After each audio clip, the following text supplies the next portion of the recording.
Greetings, gamers. I'm Mute Dog the Gamer, and I got my co-host here, Carrie Mike. How's it going? It's going pretty good. I'm excited, Mute. Nice. Glad to have you with us. And it's not just us two. We actually have a full lobby of people because this is the 100th episode of Work for Games where we are hosting our very own tournament. So we are really excited to get started with this. But before we do, we're going to go over the rules of what to expect in the tournament. So let me go ahead and just read off the rules real quick. So we have 4 players, 5 stages, 1 champion. So stage 1, there is a total of 4 games in this stage. The competitors will play 3 main games. The 2 competitors with the lowest score will drop into the underground stage. Now the underground is a place of redemption to earn some extra points. Even though they are temporarily knocked out of the main stage, this will give them a chance to fight back in the competition. Stage 2. Same rules applies from the first stage will apply where they will battle it out in another series of games. Stage 3. Same rules from the first and second stage will apply. However, the bottom 2 competitors in the underground will have to bring their A game. This is because the one who loses in the underground will be eliminated from the competition. So stage 3, once you hear stage 3, that's key. If you're in the underground, that's where you gotta bring your A game and play to win. Now stage 4, this is the semifinals. There is 1 main game and 1 underground game. The 3 players will compete against each other and only 1 winner will move on to the finals. The other 2 players that lost in this round will duke it out in the final underground. The player that wins moves on to the final round. The player that lost is eliminated out of the competition. Now stage 5, this is the final championship game. 2 players standing controller to controller for the right of being crowned the 2023 Work for Games Tournament Champion. So yeah, now that we laid out all the rules, are we ready to get started? Awesome, looks like our players are ready. So without further ado, here is the first game that they will be competing on. Please, take a look.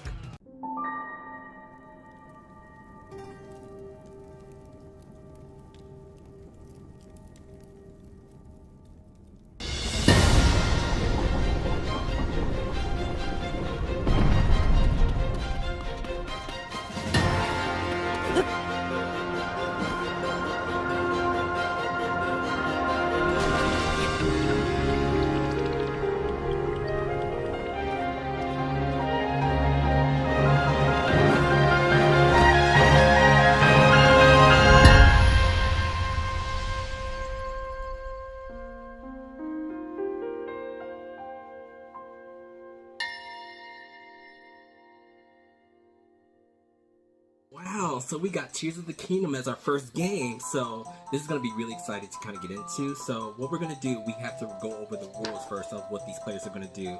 So Carrie Mike, I'm going to hand it over to you as you go ahead and read off the rules for Tears of the Kingdom. Okay, sure. The top 2-point totals after all games will advance. The remaining 2 go to the underground stage 1. So, during this challenge, players are ranked based on their finishing times. Points earned are based on rank. The first place will get 4 points. 4th place will get 1 point. However, you get 2 attempts. If you do not finish the challenge, don't pass through all of the rings, or lose all of your hearts, it is 0 points. So yeah, so that's the rules for Tears of the Kingdom. So these players are going to have to really adapt to see if they can come out on top. And we just found out that one of our players has never even touched Tears of the Kingdom, so he's going to have to quickly adapt to see how he can overcome this. So we'll get a chance to see what kind of gamer he is. So we're going to go ahead and get set up, and we'll be with you shortly. Alright, so here we are on Bravey Island, and this is Somber's chance to see what he's got. So go ahead and talk to that Zone Knight, and he'll get you set up. And of course, go ahead and he's going to want tribute. So yeah, just go ahead and offer that Zone Knight charge. And so I'm really excited to see what Somber has in store because I know he talked about this game a lot. So we're going to see what his fastest time is. So here he is. Here's the countdown. And go! So he's paragliding. Okay, he's building up some momentum. I know it's a little hard to find those rings with the clouds. Okay, okay, nice, nice. Got some maneuverability, but he can also dive down too. There he goes. So now he's picking up some speed, finding those rings. And I know, Carrie, Mike, you've played it, so if you were in this competition, wait, it's not over yet. Okay, he lost some hearts. He just got to make sure he doesn't die, otherwise that's a 0. So, Carrie, Mike, if you were in this competition, would you be going for the fastest time, or would you just kind of just coast just to get something into the pot? Well, actually, we finished, so hold that thought, because we're gonna see what his time is. So, um, we got 38:40. So yeah, hold on right there, and we're gonna go ahead and get set up with our next competitor. All right. So we're back with Somber's turn again. I jumped the gun a little bit. I forgot. I forgot already. It's 2 tries. So let's see what he does now. So I posed a question to you earlier, Carrie Mike. If you were in this scenario, would you be a little more passive, or would you kind of go for the fastest time just to kind of get something in the pot? I think I would have to go passive because what's really important is getting all of the rings. And so you try to balance it out with speed and accuracy, but for me, I would be a little bit more on the accurate side. That's right. And it looks like, let's not face plant. Okay, and he made it. Yeah, I didn't get all the So, rings. oh, okay. So unfortunately, Somber didn't get all the rings, so that's a 0 on his part. But he did get something in. So now we're gonna go ahead and turn it over to our next contestant. So we'll go ahead and get that started up for him shortly. All right. So here we have Tan's turn, who's gonna show what he can do as he conquers Bravery Island, and there he goes. So you want to make sure you pass through all those rings. And it's really tough because it's such a beautiful game with the clouds and the landscape. All those rocks are pretty to look at. You do not want to face plane on those like he did right there. Oh no! But don't worry, he's not giving up. He's gonna conquer it with his courage and make it to the fastest time without missing a single ring. And it looks like he is gonna make it with some good time at that too. Wow, 29:93. That is excellent. So now we're gonna go ahead and let him do a second attempt. So we'll be back shortly. All right, here's Tan's second attempt. Let's see if he can go for an even faster time, or he might play a little conservative now that he's got an excellent time. But with him, he looks like he is sinking like a rock and catching those rings with ease. All right, yep, it's a good thing to use that paraglider to kind of make sure you don't face plant and drop to your doom. So he's making good use of the airways, making sure that he has a nice area that he can reach the rings, and he's gonna make it to the pool. And woo! He made an even better time with 27:86. Well done, Tan. Excellent, excellent display of skill. I'm pretty sure Zelda's watching somewhere and really proud of you. So now we're going to go ahead and move on to our next contestant. All right, so we got Lake Ace up. Let's see if she can beat her brother's score. So she's diving down. You want to make sure you collect all those rings. And don't face plant on the rocks. That's right, use that paraglider. You want to get something in. It's better to get something in than a 0. There you go. She's going for it, playing a little conservative. I like it. This would probably be my strategy if I was in the competition. Just kind of playing a little conservative, making sure that I can find those rings. Okay, the time is still going, but there's a chance for her to come back. There's a ring. There's a ring. Nice, nice. That's right. There you go. You just want to make sure that you get those rings and make it to that pool of water. Get that last ring, and done. 37:03. Wonderful job, Lake Ace. So that was her first attempt. So we're going to go ahead and get started with her second attempt. So we'll be back shortly. All right, so we have Lake Ace's second attempt. Let's see how aggressive she's going to go. Or she might stick to the conservative route. Either way is fine. And you just got to love that skydiving music. It is really entrancing. But like I said, with any good graphic games like Breath of the Wild, Tears of the Kingdom, it's so easy to get caught up in some of these environments that you end up either face planting or you don't even realize that that's an actual enemy. I'm pretty sure you've experienced that in other games where the graphics are so incredible that you're like, oh, that's a boss. Definitely. But it looks like Lake Ace has finished strong with 29:60. Well done. Excellent, excellent job. So now we're going to move on to our final contestant, Prolific Pops. So stick around and we'll see how he does. All right, so we got Prolific Pops' turn, and he's about to take his attempt. And Carrie, Mike, I gotta ask, your children is in the competition, so how's it so far with them completing their challenges so far? Oh man, they did really well. I appreciate watching them play this game, and both of them have enjoyed Tears of the Kingdom a whole lot. So it's Right. pretty cool watching them play and do really well. Exactly. Unfortunately, Prolific Pops just missed that ring, so he's just gonna have to dive all the way to the water. And once he does, we'll go ahead and get him set up for his second attempt. But we're gonna take in this landscape real quick and see how beautiful this game is. And you want to veer off a little bit to the right, Prolific Pops, because that's where the water is gonna be headed. And oh my goodness, oh, he's gonna miss it completely. It was up there. I don't know what's gonna happen. I never had this happen to me before, but it seems as though we're just gonna pause it right here and get started with his second attempt. So stick around. All right, so we're gonna have Prolific Pops take his second attempt right now. I'm pretty sure he's gonna adapt to a situation. So as long as he just finished something, he wants to get something in the pocket. So yeah, using that paraglider will certainly help. And you want to make sure that you don't want to waste too much stamina though, but get those rings. Get them up, up, up. There you go, Prolific Pops. Keep it up. You're doing good. You're doing good. See where the next ring is? There you go. You want to kind of coast over to that one. I know it's a lot to kind of take in, but so far you're doing good. Go for that next ring. And so far it looks like he's quickly adapting. There he goes. He's really quickly adapting. And I know the clouds kind of make it hard to see, but that's what this challenge is for. No one said that the Work for Games tournament was going to be easy, but it's okay. You just want to make sure you find the next ring. You want to get something in the pocket. There you go. There you go. So you got the next ring. Want to drop down to the next one. It looks like you're just about there. You just want to kind of scope. He's doing good so far, folks. He's doing good. This is his first time playing this challenge, so he is definitely adapting and quickly. There he goes. One more. No! I think that's a 0. Because he didn't get the last ring. I think that's a 0. Oh no, he got the time. Okay, so we got a time right there. Okay, so we got 1 minute, 3 seconds, and 78 milliseconds, I think. So that's gonna end it for this first tournament. So we're gonna tally up the score and see what place our players came in this round. So we just finished our first competition with Tears of the Kingdom. What'd you think so far? You know what? That was pretty exciting. I liked it a whole lot. You know, when you go into the gliding through the rings type mini games, you don't realize how intense they are until you play one with a bunch of clouds and beautiful scenery.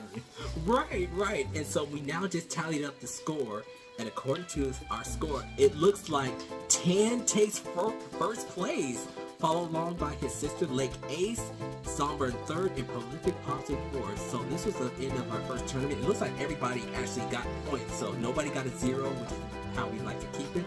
So now we're gonna go ahead and move on to our second game, and you're in for one heck of a doozy with this one. So please take a look.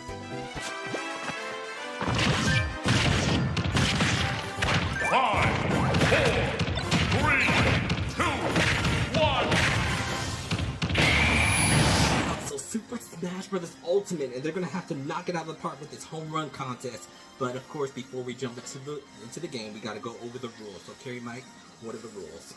Sure. Super Smash Bros. Ultimate Home Run Contest. Players get 2 attempts. Players are ranked based on how far they hit the sandbag. Points earned are based on rank. If you hit a couple of foul balls on both attempts, it is 0 points. That's right, and you and I have kind of tried this out, and you know, it really does change the dynamics of the game, because you really have just a limited amount of time to rack up damage and send the sandbag flying. So we're going to see how our players do it, so we're going to go ahead and turn it over to them and get it all set up. Alright, so we got our lineup here for Smash Ultimate Home Run Contest. We got Yoshi, Roy, Sephiroth, and Samus. So let's go ahead and get started. Oh man, I am so excited to see what's about to transpire here, because these players haven't played this game very often, so they're gonna have to adapt. It's randomly picked who's going first, second, and looks like Lake Ace is going first. So go ahead and show us what you got. That's right, beat up on Mr. Sandbag, but you only got 10 seconds left. There you go. All right, and now go ahead, get it out. There you go. Hey, she got something out. It may be 3.3 kilometers. Now it's Sephiroth's turn. So whenever you're ready, let's see what you got. And Sephiroth can produce a lot of damage, but right now he's just jumping over Sandbag. Okay. This is an interesting technique. All right. And it's a foul. But don't worry, this is all right because he gets a second attempt next round. So now this is Roy, which I believe this is Prolific Pops. Yes. Oh, he's just charging his neutral B. That's the way to do it. Oh, wait. It didn't go anywhere, though. He's got to get out of here. And he did. Wow. It's going into the stratosphere. Oh, my goodness. You can see. Hey, there's your house, Carry Mike. And we got, wow, very good score. 86. Oh, we'll have to check that out. All right, so now it's Sombra's turn. Oh, the classic Yoshi flutter kick. You gotta love it. That's back in the Melee days. And he got it! Woo! 108% damage. This thing is gonna be sailing for a good while. All right.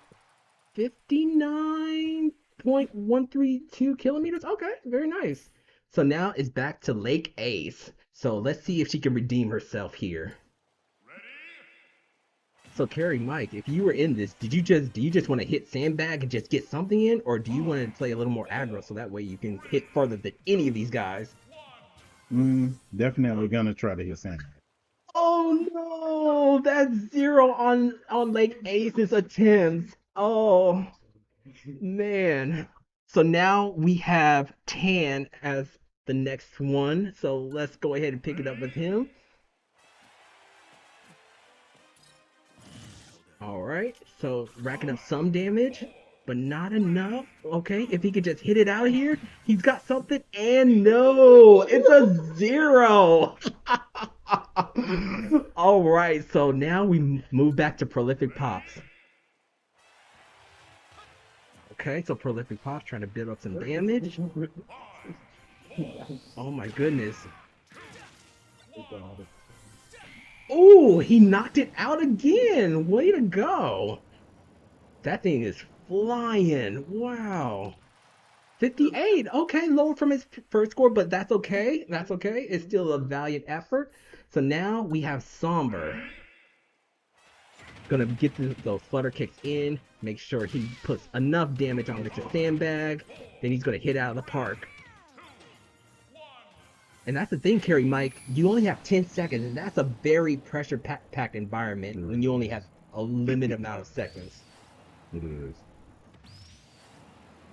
What in the world? Oh my goodness! He hit it across the country.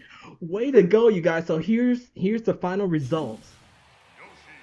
Oh, and Somber takes the win. Follow along by Prolific Pops, Lake Ace, and Tan. So we're gonna bring it back to us real quick. Man, Carrie Mike, that was a thrilling Super Smash Bros. Ultimate Home Run contest. So now that we tallied up the score, who do we have in first place? Right now in first place we have Zomber. Alright, very good. Following that we have, I believe it's Prolific Pops. Prolific Pops and Tan are actually tied for second right now. Oh, nice. And then that means Lake Ace. Lake Ace. Alright, don't worry, it's not the end of the competition. She will pull back. So now that we got the Super Smash Bros. Ultimate out of the way, we are going to get into our game number 3. So please, take a look.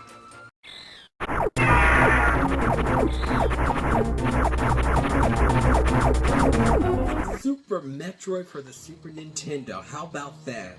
So I know this must take you back, Carrie Mike, but why don't we go ahead and go over the rules of what our players are going to have to do? Oh, sure.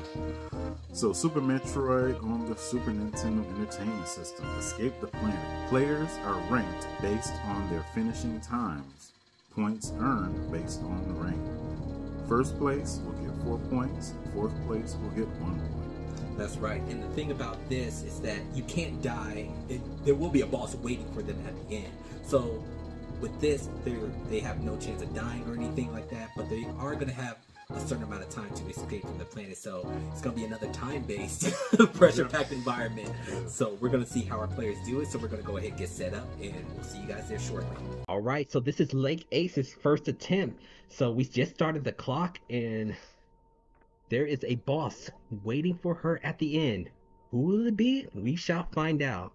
But the good thing about this, as I said earlier, is that you can't die in this first stage, but she is going to have to utilize some of Samus's abilities to kind of get through this stage quickly. So far she's making great progress, going through all the doors. There's not any enemies or anything on here like that, but she is going to be ranked based on time. And so here we have arrived. We're getting a little closer, I believe here's where the boss is, if I'm not mistaken. Yeah, there's the little Metroid there. Little Metroid. Hey, little Metroid. But this brings back memories. Right? And I would even say the graphics on this game in particular, it was really ahead of its time. And there he is. There it goes. It's Ridley. So yeah, you got to take him out. Take him out. I'm pretty sure our players here didn't expect to fight a boss during the tournament. Right. Oh my goodness. Ridley's putting in some work with that tail. He took the Metroid though. Oh, watch out. Okay, now you gotta escape. Get out of there quick. There's a self-destruction sequence, so you gotta get out of there immediately. Immediately. So there's gonna be a little bit of obstacles here. Like I said, there's no enemies, but there's gonna be some obstacles. That's right, that's right. Keep running. So when was the last time you played this, Terry Mike, if you can remember? What was like your earliest memory of this game? My earliest memory is shortly after I got my Super Nintendo.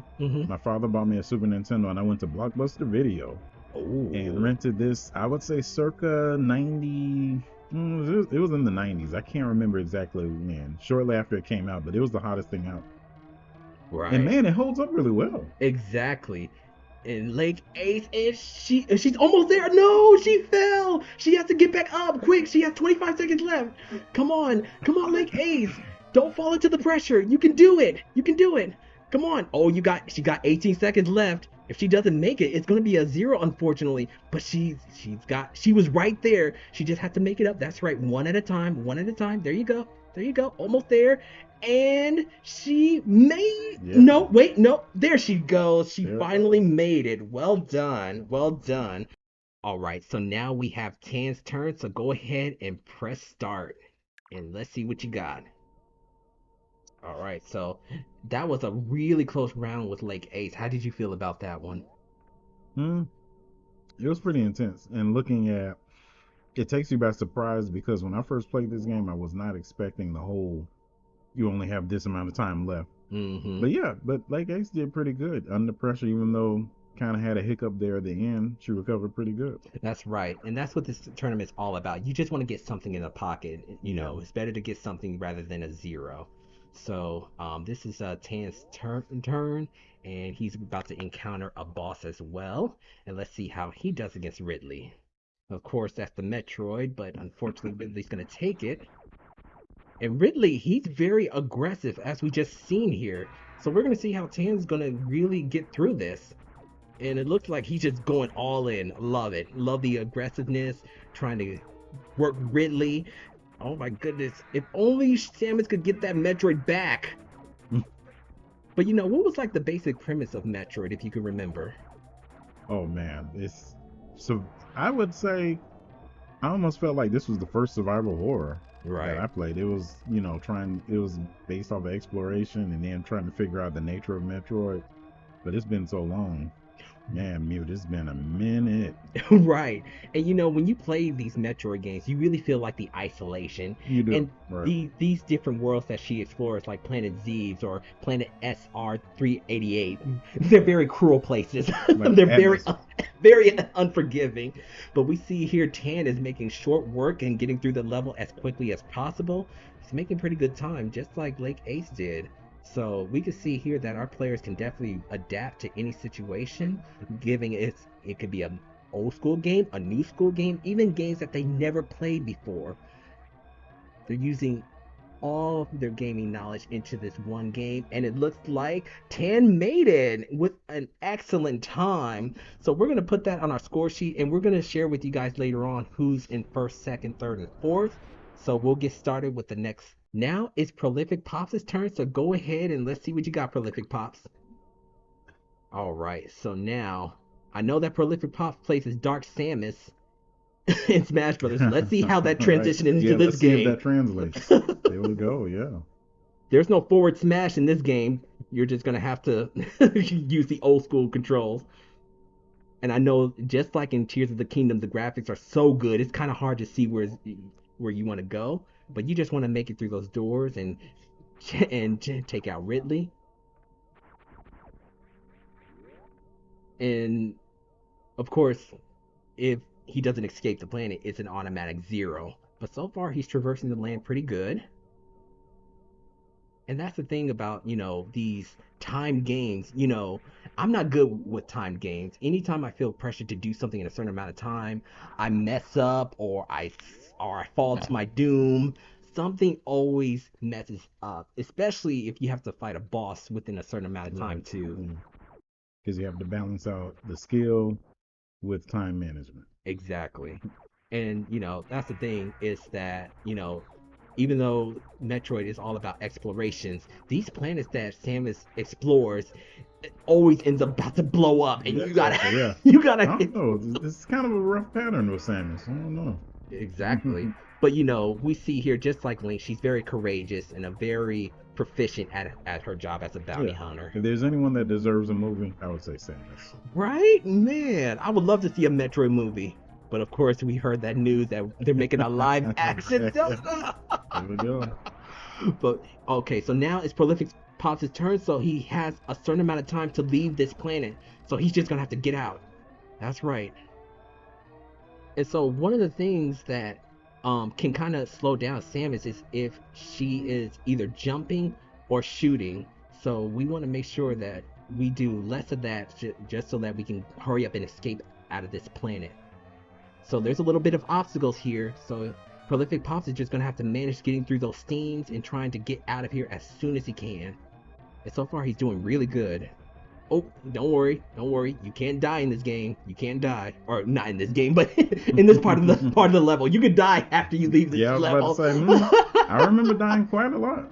Yeah, we just talked about earlier. It's such a cruel place. Yeah. But Prolific Pops got less than 30 seconds to get out.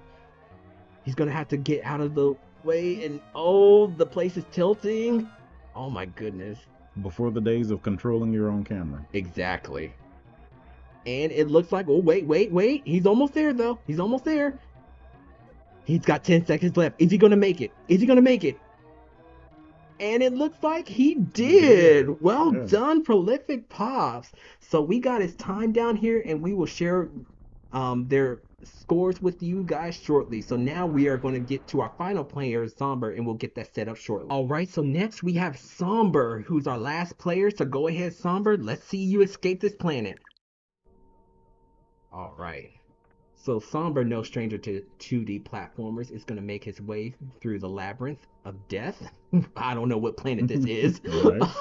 But I do know that Samus, I want to say in this game, she ends up on planet SR3. Is it SR388 or is it Seeds? Right. Both of them sound pretty good. I would have to look that up. Yeah. Man, this thing, wow. Now it makes me want to play it now. You forget about these hidden gems. After all of these years, you think back, why haven't I played this some more? And it's so cool that Nintendo comes out with some of these remakes, because they had one on the 3DS, and that was a remake of Metroid, I believe Metroid 2. Right. So it's really cool how they, bring back the nostalgia of some of these games. And they even have the character Ridley in Super Smash Bros. Ultimate. So it's, Smash Bros., that was the game that really defined my love of Nintendo. They bring all these random Nintendo characters together. Yeah. You would never think like Ridley is being a character to play, Right. But it works. Exactly. And people were saying like, oh, Ridley's too big. He's too big. Well, I'm like, well, look at Ganon. Don't you think he's a little too big? Right. But Somber here, he made short work of Ridley, and now he's going to escape from the planet as soon as he can.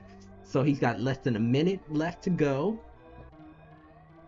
And yeah, Samus, that athletic ability. And I remember reading somewhere about how she's able to kind of curl up in a ball. You know how some of like those gymnasts can fit into a box. Right. It's really interesting what the human body can do. I mean, I couldn't do that. I know. I used to think to myself, is the suit doing that? Right. Or does she just have that type of flexibility? Right. So here we have about 40 seconds for Sombra to get out of this planet. Looks like he is making short work. All right, he's doing good. He's doing good. And time. Nice. Way to go, Somber.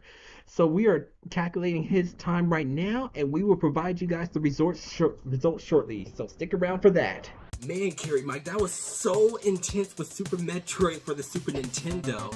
So now that we have established what the point total is, the results, who came in first, second, third, and fourth?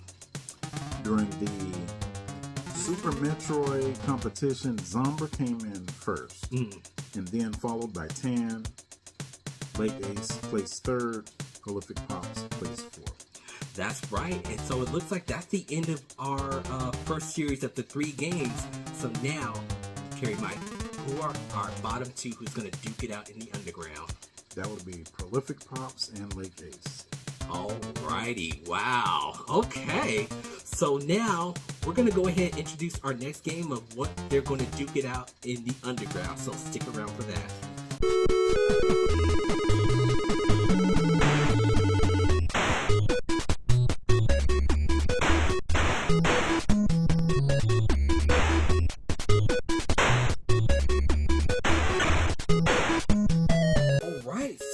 Duking out in the underground, and they are going to be doing it in Balloon Fight, in particular the Balloon Trip mode. So once again, before we get started, why don't you go ahead and read off the rules? Sure. Balloon Fight, Balloon Trip. Players have 3 minutes to get the highest score that they can, and the rank is based on the scores. That's right, and it's such a simple game, but man, yeah, beware of the twinkly stars of doom and that fish. Yeah, it's pretty simple on paper, but once you start watching it, it's pretty intense. Right, and another thing to add is that even though they may die due to whatever cause that may happen, they can continue to go into the next game until the 3 minutes is up. So we're doing it based on what their highest score is overall. So we're gonna go ahead and get that set up, and we'll be with you guys shortly. All right, so we have Prolific Pops. So he's gonna go ahead and get started by going on Balloon Trip mode. He has 3 minutes, and the clock is started.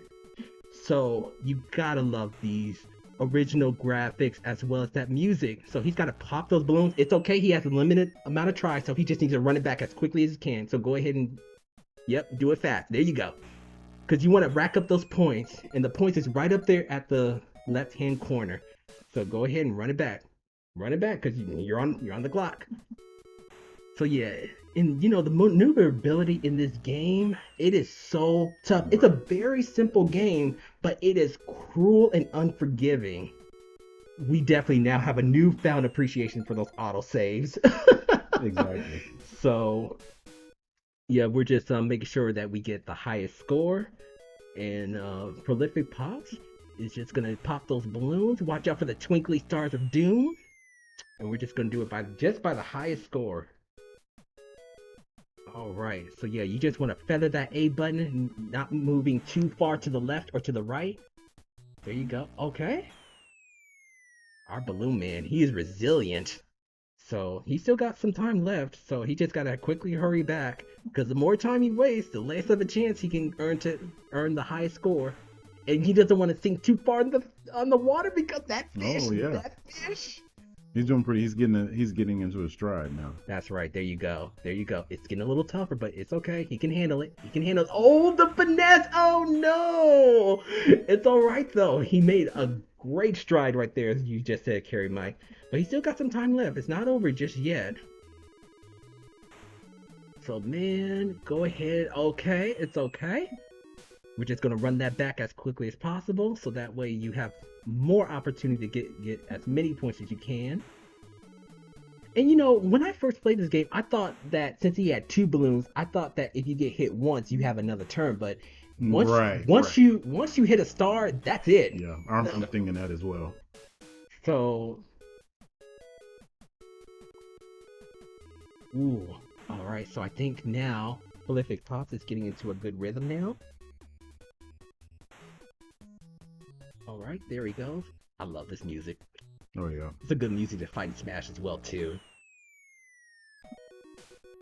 Nice, there you go. That's what you want to do. Just hurry and get back into another game. And that's what this tournament's designed to do. Is just to not only see what type of gamers that they are, but seeing how quickly they adapt to each game that come across them. Oh yeah, for sure. And it's so fun and interesting to see what everybody's capable of. And you know, some people in today's competition might evolve out of this. You never know. Yeah. Or pick up a new favorite game, right? That's right. 3, 2, 1, and time. Put down the controller. So that was Prolific Pops' turn. So now we're going to go ahead and get set up for Lake Ace's turn. So before we do that, we're going to go ahead and get her set up. Minus button. Plus button. So now this is Lake Ace's turn. So we're going to see how far she can get with what Prolific Pops brought to the table. And we'll bring you guys those scores shortly.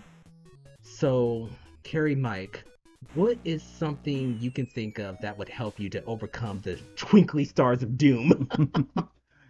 It's something to factor in is Plus momentum. Something to factor in is momentum. Right. When you get a feel for the character's momentum. Oh wow, she recovered out of she that. did. Whoa. That fish didn't chew it into fish sticks. Right. My goodness. She's doing really good so far. Good. It's a pretty good run. That's right. There you go. Oh, wow. Go ahead, Lake Ace.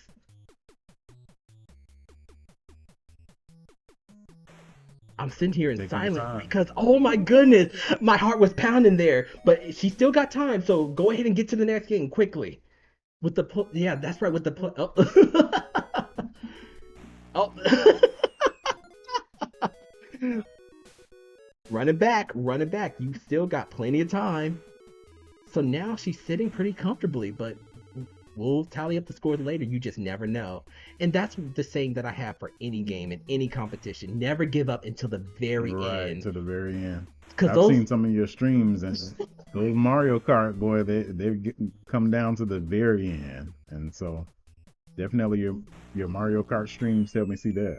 Right. And because, you know, those last 2-3 seconds can make all of the difference. Yeah. Even like a second and a half can make the difference. So even though you may be on a losing streak or it looks like your team is about to fall apart or anything like that, never give up until the very end. And we're seeing that being demonstrated here. They may struggle in the beginning, but we see them getting into their own rhythm as time goes on. Right. Oh no, the fish! Oh, the fish! You want to be careful not to be floating too close to the water.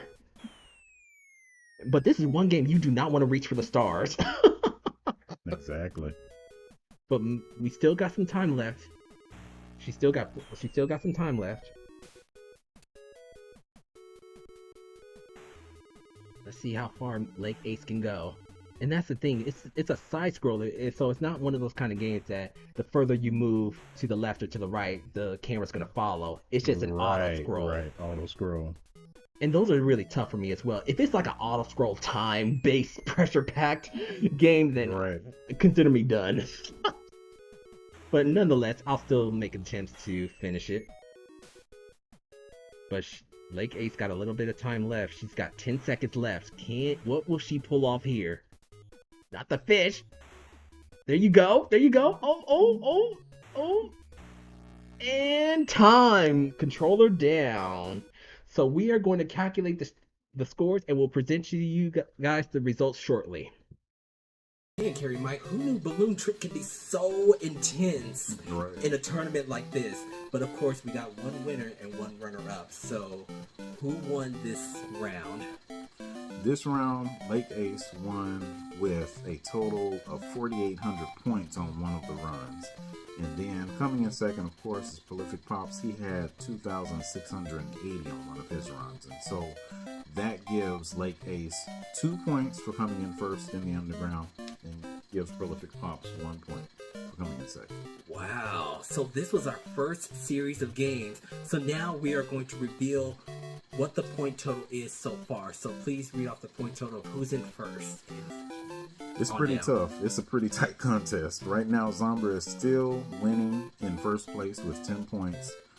Lake Ace and Tan are tied for second, 7 points each. And Prolific Pops is right behind them, third place, 6 points. Wow, it is a close competition. This is amazing. So now we're going to get started with our next series of games. So please take a look. Colors weave into a spire of flame. Distant sparks call to a past still unnamed. Bear this torch against the cold of the night. Search your soul and reawaken the undying light. For Smash Brothers Ultimate. Of course, everybody in this room is no stranger to Smash, but we're going to see what kind of Smash we'll be getting into, so we'll have to go over the rules. So, Carrie Mike, take it away. Sure. Super Smash Bros. Ultimate 4-player Smash. 6 minutes is for this match, with the items on. The rank is based on total scores, so self-destructs equals -2 points. If you get an itchy trigger finger and hit pause either on accident or on purpose, it's -1 point. That's right. So they're going to have to duke it out to the very end with items on Battlefield stage. So this will be a very exciting match. So we're going to see what kind of turnout is going to happen. So we're going to get it started. So please stick around for that. Alright, so here we are in Super Smash Bros. Ultimate. We got Bowser, Sephiroth, King K. Rool, and Ganondorf, all hard-hitting characters. So let's get started. So 6 minutes, items on Battlefield stage. So we got some heavy-hitting, I think these are all final bosses, if I'm not mistaken. They are all final bosses from their respective stages. It's the final boss mode. There you go. Yes. Nice. So Bowser is jumping Ganondorf. King K. Rool has disrupted. We haven't seen our first item just yet, but we know that it's coming. Sephiroth just made it back to the stage. Man, there is a lot of craziness that's going on here. So Carrie Mike, if you were in this match, what part of the stage would you kind of stay in to make sure that you don't get knocked off? Oh, I would stay right there, center stage. And you know, looking at this right now, I'm really hoping Bowser breaks out and sings Peaches while he's in the middle of this match. I know, that's right. And we just saw a bomb just go off, and Ganondorf and Sephiroth just got knocked out. But right now, Bowser's putting on some pressure. He got the Pokemon Genesect, who's a legendary and will disrupt the flow of battle. And he just knocked out Sephiroth, which, how is that possible? A Pokemon can knock out someone like Sephiroth. There you go, right. Anything can happen. Oh, that Giga Flare that Sephiroth pulled out. That is exciting. Oh my goodness, there is so much destruction going on here. I don't even know how this Battlefield stage could even contain all this excitement. So now on the left side, we see some edge guarding going on here, making sure that Prolific Pops and that King K. Rool. We've seen in a couple streams that King K. Rool is deadly, but he got knocked out. So right now, Bowser got knocked out too, and we got our first Smash Ball here. Who's going to be the first one to grab it? Everyone's fighting for it. Oh no, Sephiroth went a little too deep there. Who's gonna be the first one? Each one of them have a very powerful final smash. Oh yeah, this is gonna be. And it's Sephiroth, but no, he got knocked out, and along with Ganondorf. It's hard to tell who's even in the first right now. It seems like every second. This is pretty tight. Yes. This is pretty tight. Every second someone's getting knocked out. So someone grabbed an item. I don't know what it is, but it might have been a banana or something. But nonetheless, these players do not need items. They just have to let their fists and swords do the talking. We got a Koopa Troopa shell, but Props keeping up the pressure, making sure that Ganondorf doesn't use it. And now we got some edge guarding here by Somber, trying to keep the pressure on Prolific Pops. And no, he's still in the game. So, Carrie Mike, in this scenario, would you be focused on the player that you think is in the lead, or would you just kind of stay kind of reserved and maybe go after the quote unquote wounded deer, the one who you think is the last? I would actually go after the wounded deer and play more passive, staying in the middle and playing more defensive. If someone comes near me, then I attack them. That's right. And those platforms, it's always a good idea to be not at the very top of the platform, but, you know, the side too. Because in this game, it's easy to, you know, get knocked off on the top platform, or if you're too far on the side. Before you know it, you're flying. Exactly. And we see Sephiroth, he's enraged, so he gets a little bit of super armor, as well as his attacks are stronger. We'll see if he utilizes his abilities. Oh, Ganondorf with that foot. And there's another Smash Ball. Who's gonna get it? And it's King. Oh, wait. Oh, what? Oh, there's two Smash Brothers. Oh, no. One was a fake. No. And it cost Somber a life. Oh, my goodness. Yeah, there's items also. Yeah, that's one of the items. Is a fake Smash Ball. Oh, a nice Giga Flare by Sephiroth. Yeah, it is really hard to tell who's at first, but they got about a little under 3 minutes, almost 2 minutes left. And that's the thing about Smash Brothers. It's another game that, you know, one death or one KO can decide it all in an instant.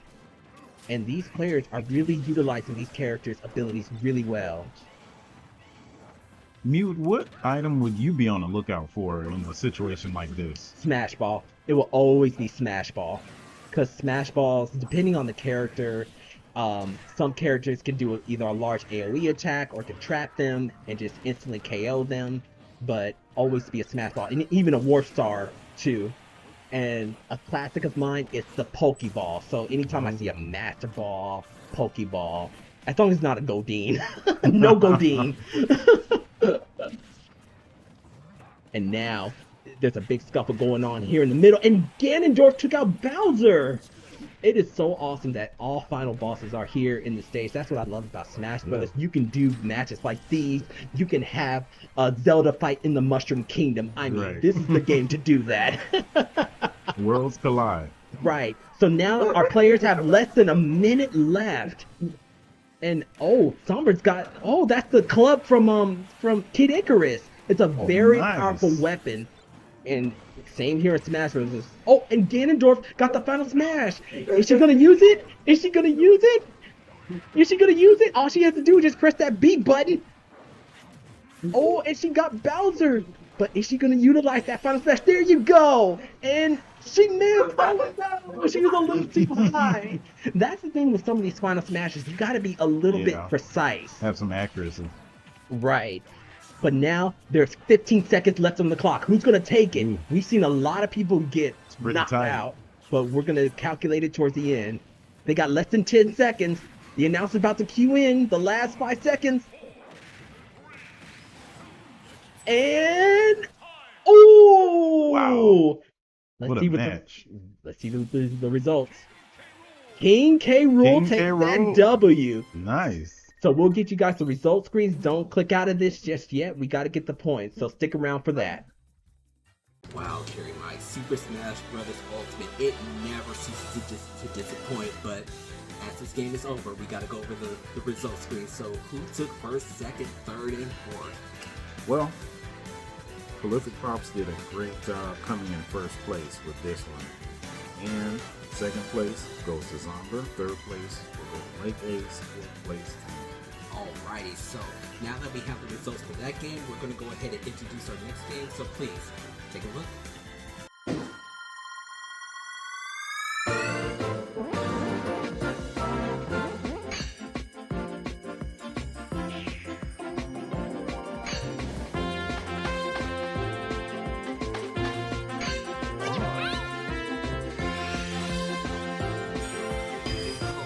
To the Wii 3 days of Kirby's Return to Dreamland. I'm so glad that this game got ported over, so these sub-games can get very competitive. But, of course, we gotta go over the rules. So, Carrie Mike, what are the rules? Kirby's Return to Dreamland Deluxe, Maglor's theme park sub-games. Points are earned by rank in each sub-game. There is a total of 5 games. Players that get a draw earn 3 points. Alrighty, so there's a wide variety of sub-games in this title here. So we're gonna go ahead and get that set up, so stick around for that. Alright, so welcome to Maglor's Theme Park and Kirby's Return to Dreamland. And the first minigame they're going to have to do is Samurai Kirby, and it's the first to 3 wins. So let's go ahead and get started. And all our controllers are set up, and everybody's good to go. So the premise of the game, Terry, Mike, and I are actually going to be quiet because our players need to concentrate on this one. So let's watch in awe.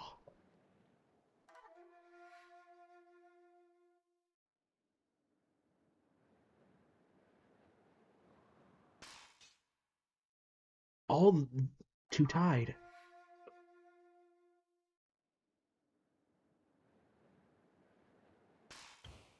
And it's King DDD will take the first win next round.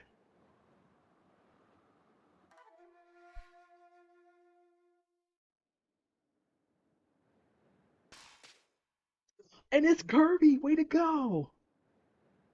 Next round. Oh, this is so intense.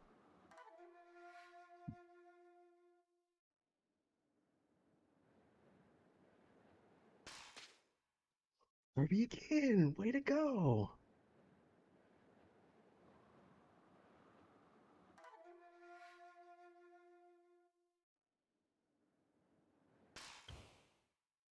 Green Kirby, wow.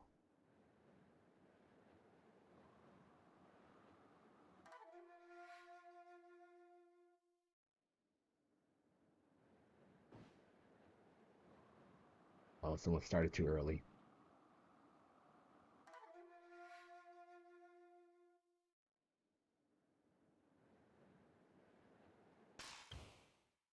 King DDD.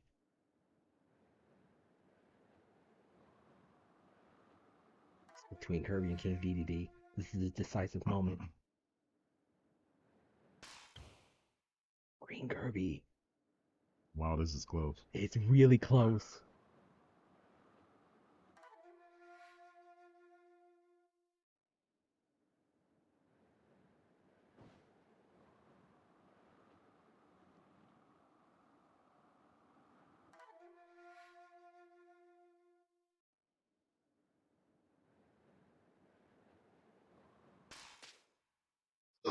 Somber's coming back. I'm sorry. That's not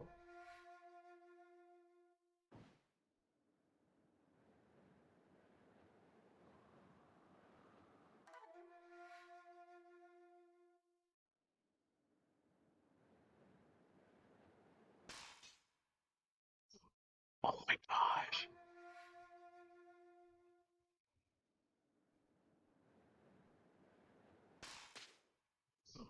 Wow. Oh my gosh. Are we all tied at 2? Wow. This is it, y'all. This is it.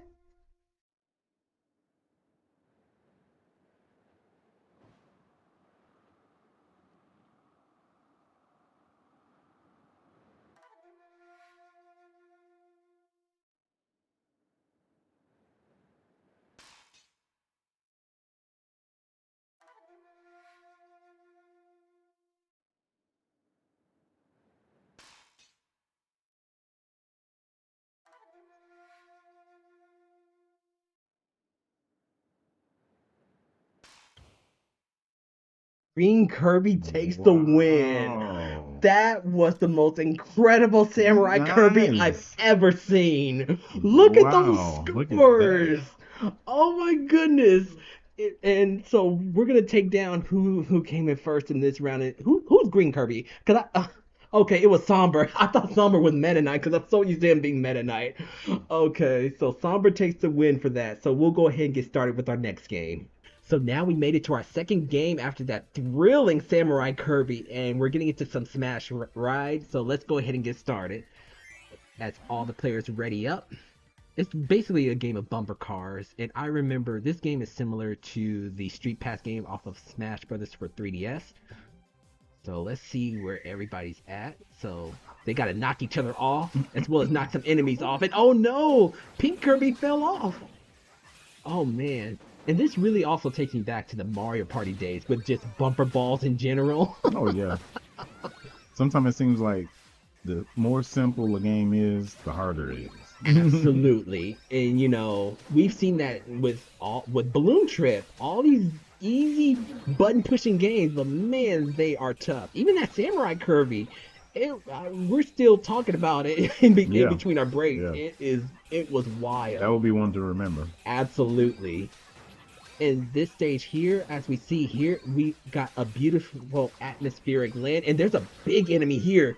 It looks like you can't even knock him off. He's gonna take some work. Oh my gosh, they got 10 seconds left. Who's gonna take it? 5 seconds. Make it count. And oh, nice! By Somber. Time's up. And who wins this one? I lost for sure. Oh wow. And it was Green Kirby, which is Somber. Congratulations. And then we have Meta Knight. we have Meta Knight in second, King DDD in third, and Kirby in fourth. So we are gonna go ahead and move on to our next game. So now we've made it to our third game, which is Booming Blasters. So we are gonna go ahead and get started. And these players are gonna have to hound each other with some, what kind of shots are these? Energy shots? So yeah, they have a whole wall that they gotta get through. And they started.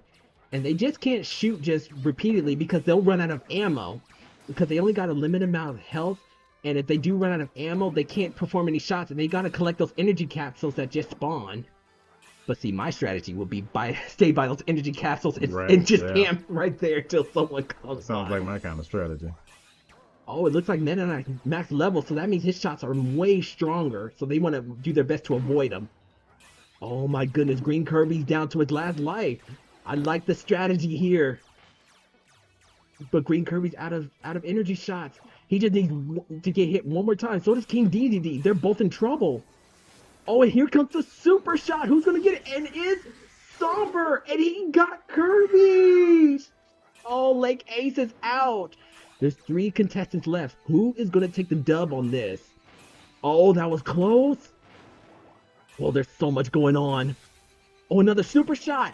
And Somber is... Wait. Oh, Meta Knight dodged it.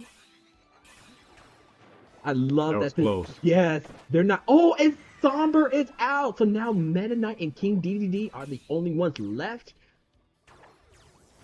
Uh-oh, here's the next super shot. Ooh. And who's... Uh-oh. Oh! King DDD is out. Way to go, Tan. Oh man, that was a thrilling battle. So we're just tabulating our results here, and we will get started with the next game shortly, so stick around. Alright, so we made it to our next mini game, which is Checkerboard Chase, one of the more intense mini games. If you thought Samurai Kirby was something, wait till we see what happens here. So let's go ahead and get started. I'm digging this music.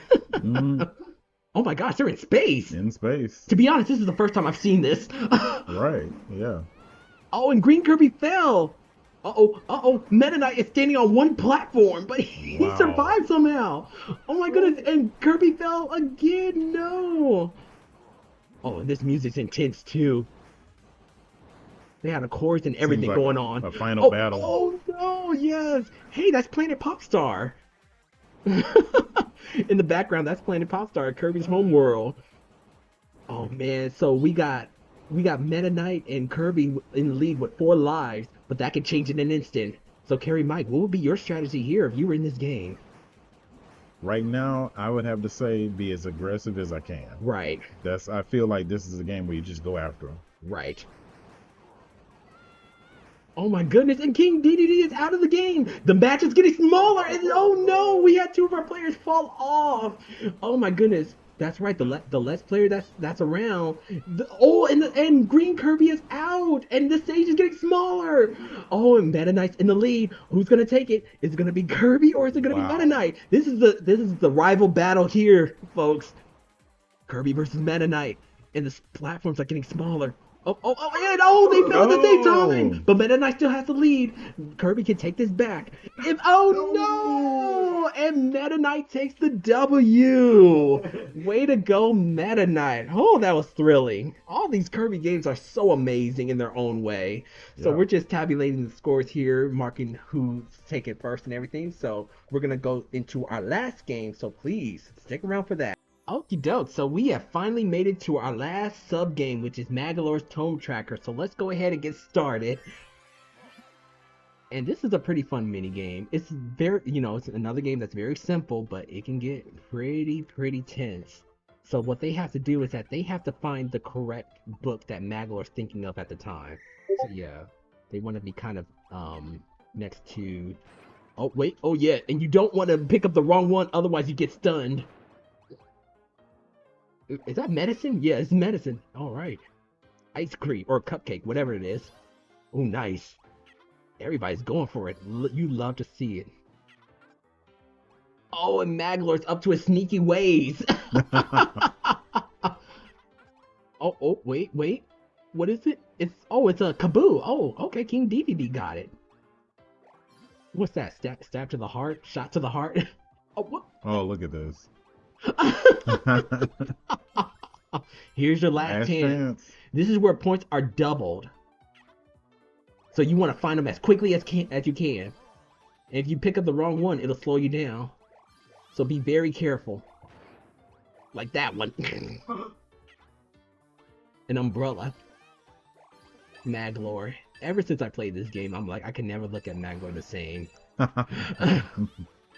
Very sneaky. Right. And time. Let's see who came out on top. It was Green Kirby, which is somber.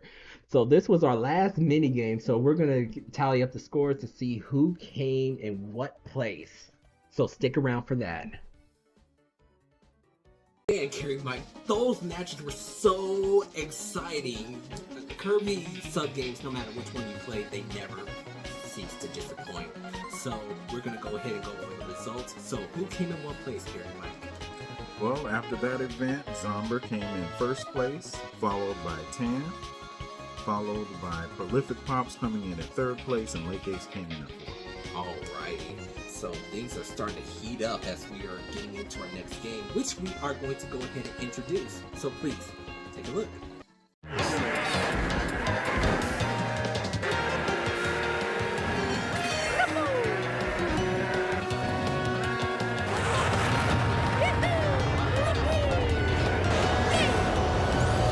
Part 8 Deluxe, and I know you are very familiar with me streaming it constantly.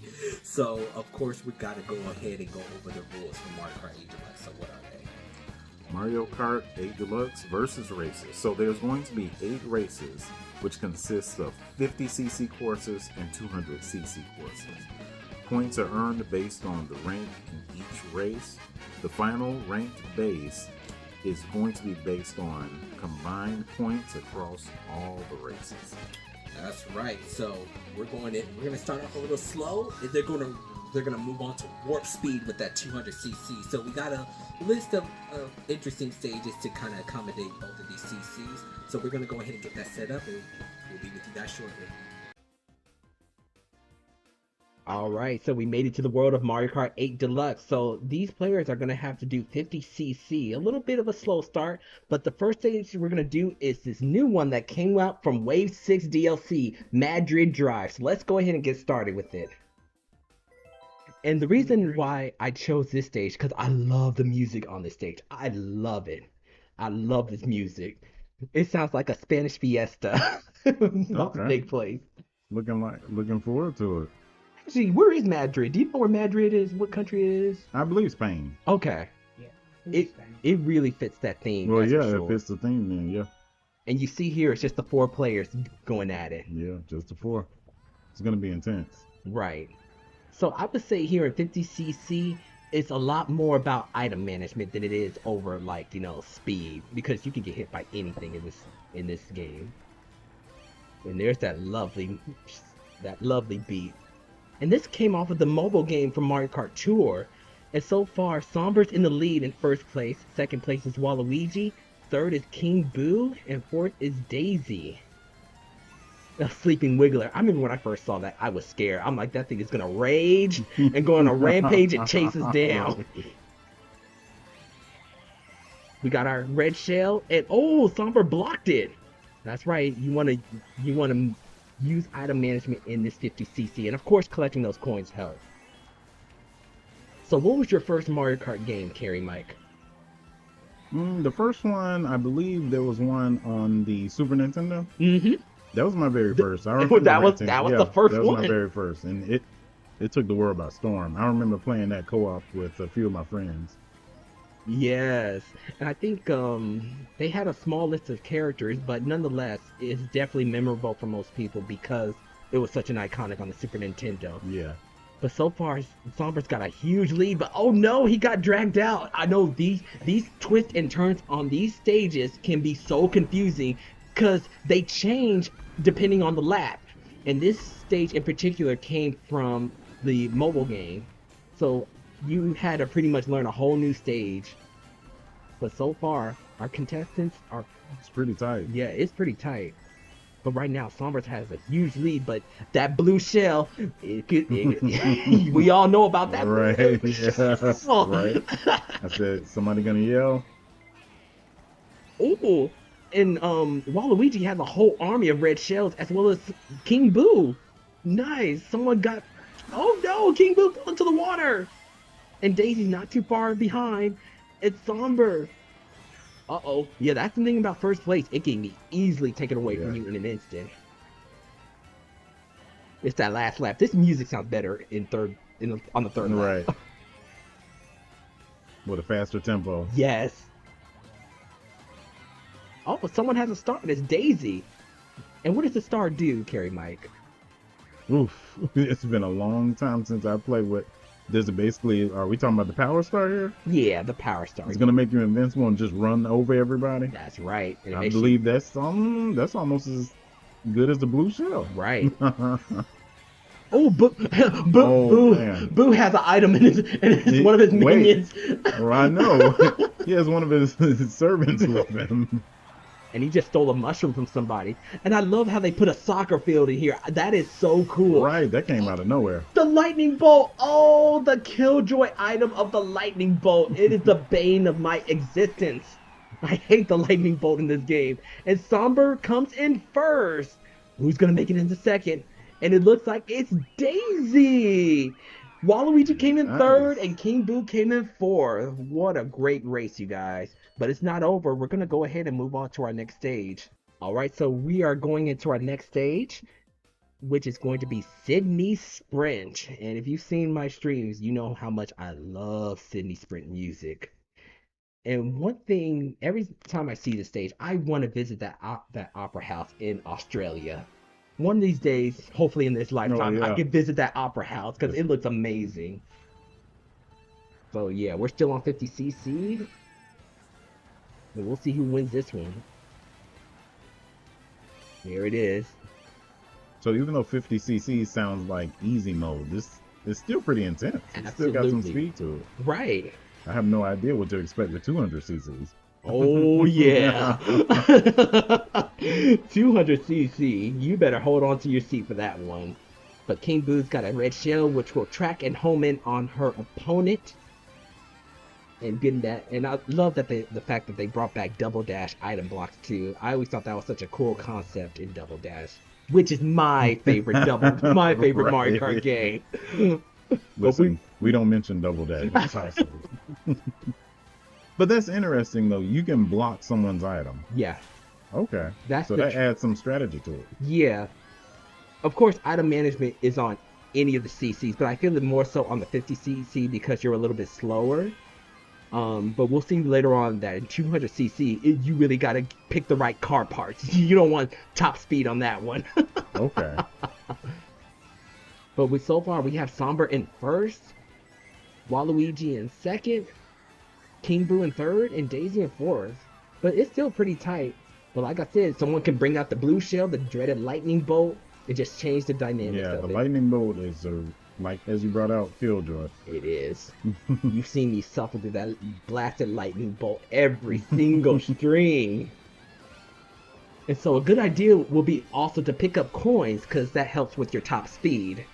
And I'm so glad that they brought that back, since I think that was in the original Super Nintendo game where they had the coins.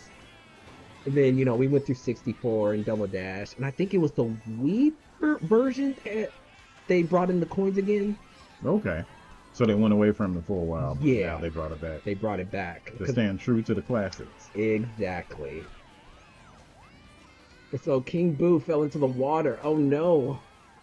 And this is the last lap. Oh, he got one of his minions again. Yep.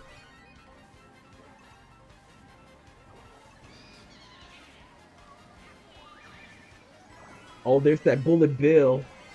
It's such a good item, though. It really does help out players who are struggling to kind of get back into the race. Oh, and the blue shell! Blue shell. And it's going to Somber, and he doesn't have any defense, and he gets hit. This gives a chance for Waluigi to catch up, and oh, he does! Waluigi takes first. Can he hold on to it, though? Oh, he's got the sound horn. That's the first item to defend against the blue shell. But he used it for the red shell, which was good. He's almost at the finish line. Is he going to make it? It could change. And he does. Waluigi takes that dub along with Somber. And right now, brother and sister are fighting over third and fourth place. So even in the back, it can get pretty intense too, no matter what place you're in.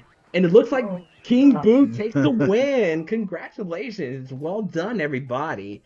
So now that's going to add to their point total. So at the end of this cycle, we'll add up the point totals to see who got first, second, and third. And that'll transition into 200cc. So let's get into our next race. All right, so we are in the beautiful world of Yoshi's Island.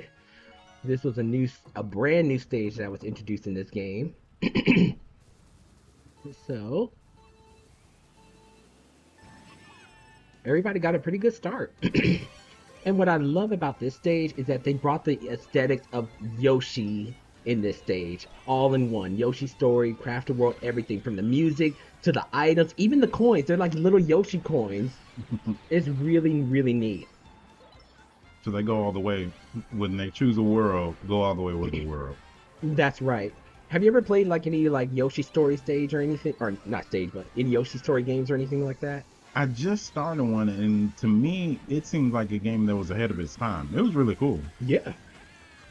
And it was pretty simple. You know, Mario isn't around unless you play one of those Mario World games where Yoshi is carrying around baby Mario. But those Yoshi story games, Crafted World and Woolly World, they always amaze me because the graphics, the aesthetics of the Yoshis, and even then they have some good music as well too. The stories were pretty simple, just like any other Mario game, but overall, they were amazing. But here in this race, Somber has the lead. Trailing behind him is Daisy, Waluigi in third, and King Boo's in fourth. Ooh! King Boo almost got hit by that shell that was shot backward. And these Shy Guys on stilts, though, man, it is hilarious. Because that was one of the enemies. That was one of the enemies in Yoshi Story, Stilt Shy Guys. Now this stage doesn't change too much, but if you do get the little question mark towards the end of the lap there, and oh, there's that lightning bolt, but oh, Waluigi had stars, so he wasn't affected. Wait, was anybody affected by it? Doesn't look like it. Me. I was. Oh, Tan was. oh, okay. I'm like, I don't know who was affected by it, but hey.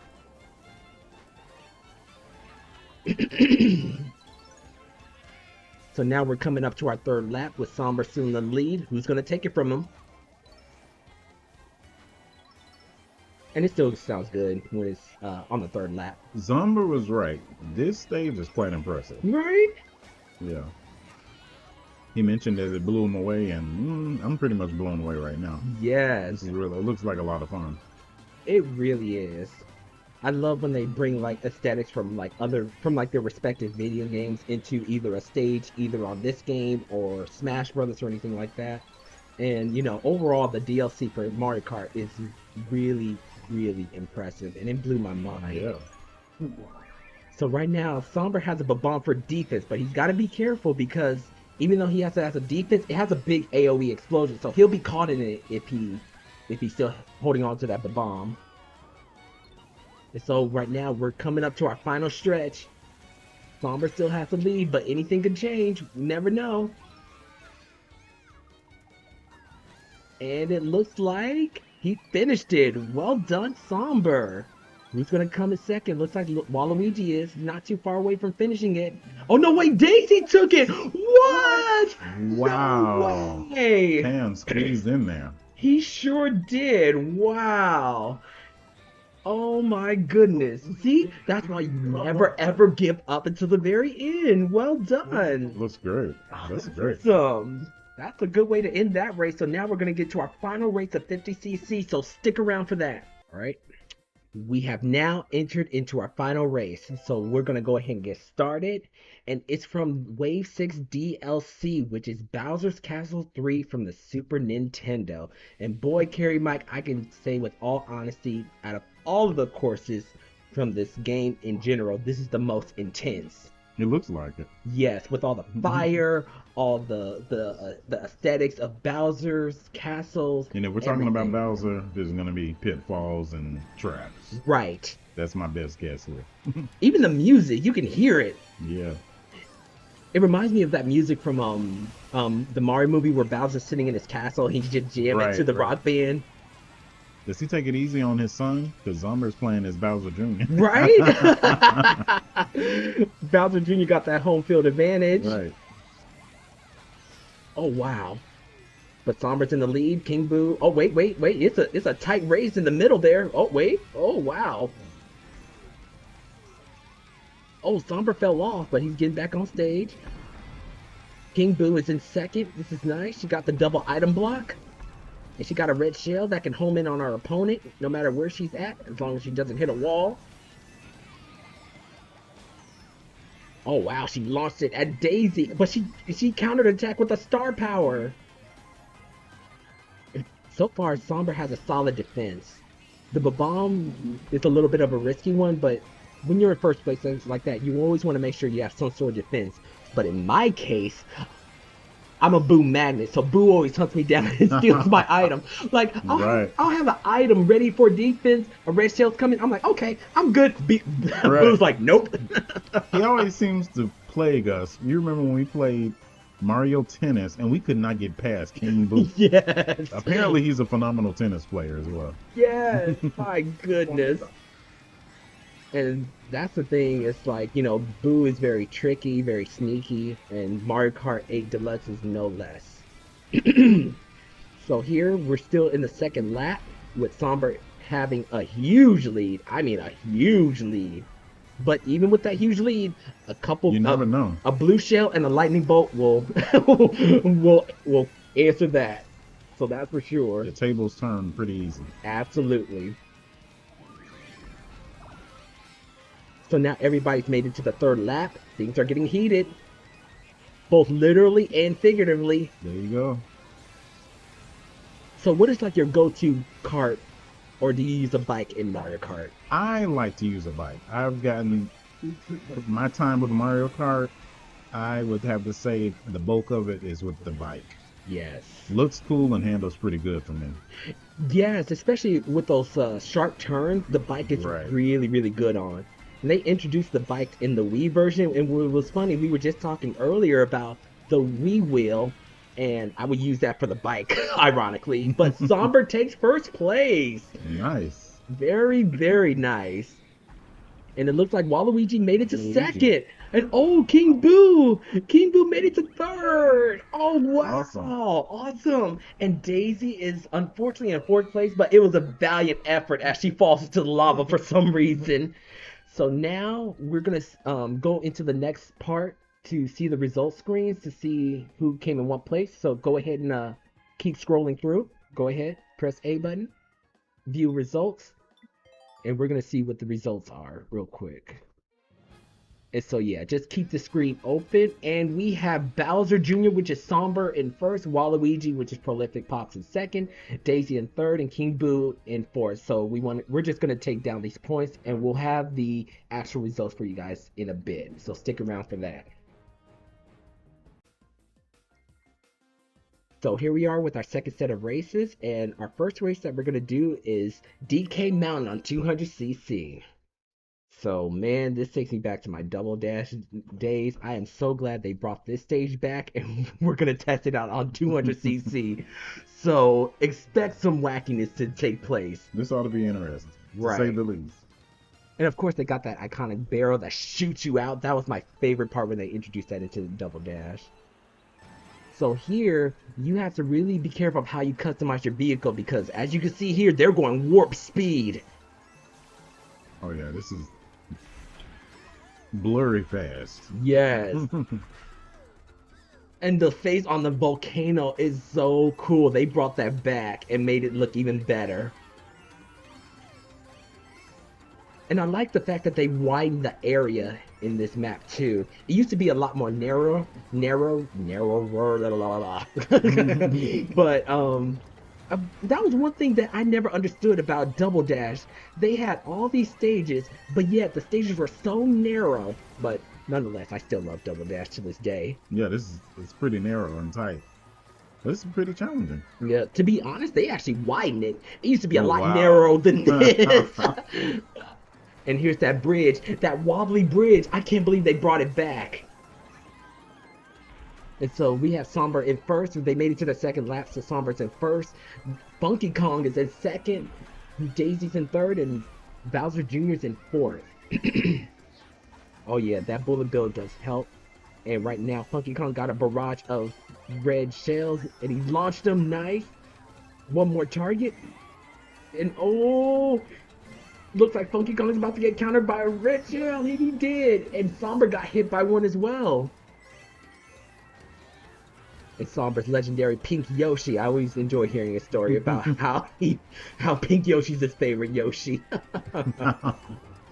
Yeah, I gotta hear that story one day. Absolutely. But right now, we got a blue shell in the ready from Bowser Jr. When is he gonna launch it? Trying to get through these turns right here, it can be quite a challenge. But Bowser Jr. is making the best of it. Right now, Pink Yoshi has a huge lead. And we got a blue shell on the ready. And it is on its way. And Bowser Jr. has a lightning bolt. Oh, a 2-for-1.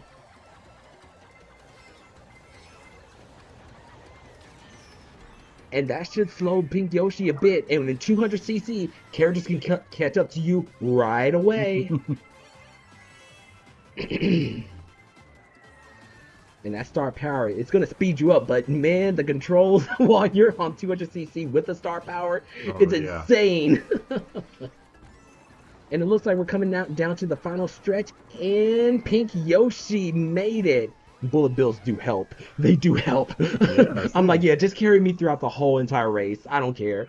So second place is Daisy. Third place is Funky Kong. And fourth place is Bowser Jr. So let's get started with our next race.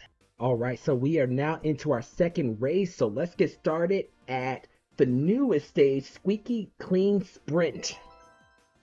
And this is another stage that was newly introduced into the Mario Kart series. It's not from any previous Mario Kart eras. And since it has Sprint in the name, I thought, why not? Yeah, why not? Yeah, naturally. But I will admit, this is a dirty bathroom. I was like, someone hasn't cleaned it in like 8 months. Took the words right out of my mouth. And what caught my eye when I first saw the trailer of this course was the toilet. I'm like, do we have to go inside the toilet? Yeah, we go inside of that? Thankfully, we don't, but this toilet does come with a bidet. But right now, Pink Yoshi's in first place, and right now they're traversing underwater, spewing out items, and they're about to come out of this water. Someone's got a fan going for some reason. And there's the toilet. The toilet. Yep. But this course changes a little bit on the next couple laps. Oh man, someone threw a bomb, but it bounced somewhere. I know the graphics, man, it's hard to see where to go because these graphics, everything almost looks the same. That's why these players gotta quickly adapt. Ooh, nice red shell, and Prolific Pop's got a couple of them on the ready. He still got one more and another item behind, which is the triple mushroom. But he got attacked by Boom, my nemesis. Ooh, strikes again. Yes. There's the bidet, and oh, the lightning bolt that shuts down everything. A lightning bolt inside of a bathroom can't be good. I know. Absolutely. Oh, Bowser Jr. Oh, Bowser Jr., where are you going? I know the bathroom's a little... I know the bathroom is a little dirty, but no time for sightseeing. You got a race. Right now, Pink Yoshi's just coasting up at first place, and oh, Prolific Pop got the lucky 8 item. And as you see here, it produces 8 items. Wow. And he just uses all of them, and he blew himself up. I love it. Only a Mario Kart. And so, if you were involved in a 200cc race, what would you focus on? Would you focus on speed? Would you focus on control? Or would you focus on off-roading? I would say control, because the speed is definitely there. Yes. The control part is what I would focus on, because they can get away from you. Absolutely. And so here we have finished the race with Somber in first, Tan is second, Funky Kong in third, and Bowser Jr. in fourth. Great races, you guys. So now we're going to go ahead and move on to our next race. All right, so we made it to our third race, which is Moonview Highway. So let's get started. And this was and I did this one on 200cc because this one you don't have to worry about pits as much. It's just a wide, broad road, but there are cars and other aspects, so you got to be careful of that. Right now they're on Highway 5. You're right. 285 at rush hour. 285 exactly.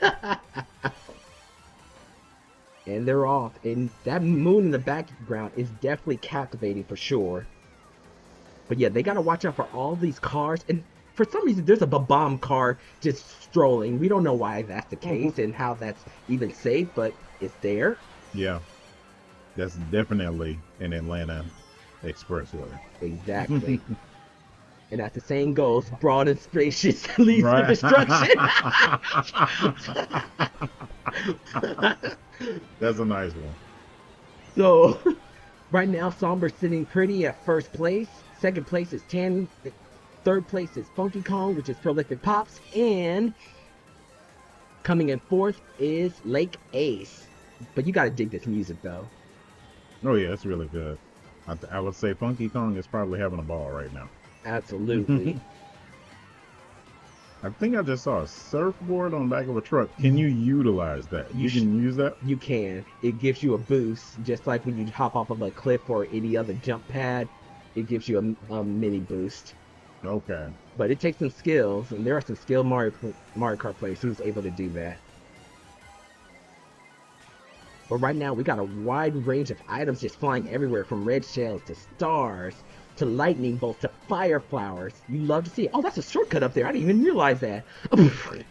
Even I'm learning something new. Right, yeah.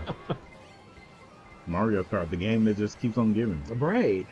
And this is the last time that they give out a big update. And what a wild ride this has been. They did such an amazing job. They have provided a lot of content for a game, and it's really nice to see. Exactly, and we have finished the race with Pink Yoshi, Daisy, Funky Kong, and Bowser Jr. Oh, those were some exciting races, so we have one more to go, so stick around to see what that is. And we are going to go ahead and get started with our last and final race, which is Rainbow Road from the Wii. Let's go! And of course it's on 200cc, and I am so glad they brought this glorious horse back. This seems to be everybody's favorite. It is. And this course is designed centered around Mario Galaxy. Mario Galaxy, you yeah. saw the star bits? Right. Yeah. I saw the star bits. So this is our final race. So make it count, you guys. Go for the gold. And that music. Oh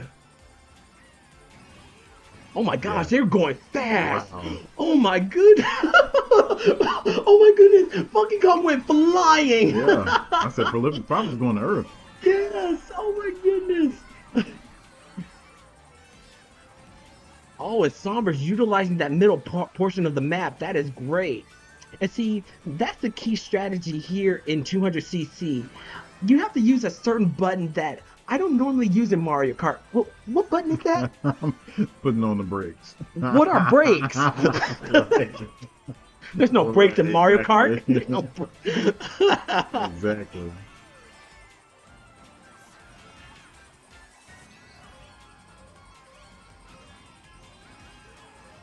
I would even say this stage looks better than the one on Mario Kart 8. Because the one on Mario Kart 8, I don't know, it feels very... How should I put it? Like it was made in a factory. It doesn't feel like it was made out of like like out of a Galaxy or out of Odyssey or something like that. It's like something that they just put together, but they really did an excellent job with these new Rainbow Road courses. Because I thought nothing would top 3DS Rainbow Road, but this one right here, oh my goodness. Oh, Bowser Jr. falls to Earth. Oh, he got the lucky 8 items. That's a lot of items to manage. So far, Somber's sitting pretty at first place. Second place, Tan is not too far behind. Oh man, the results are going to be super close once we tally it up. So do you have a favorite cart that you like to use, Cherry Mike? There was I think it may belong to Bowser, but it's almost like a monster truck. Oh. And I used to be a huge monster truck fan when I was little, so that one stands out to me. Nice. And so, oh, man, Daisy and Pink Yoshi are battling it out for first. Who's going to take it? Yoshi fell off.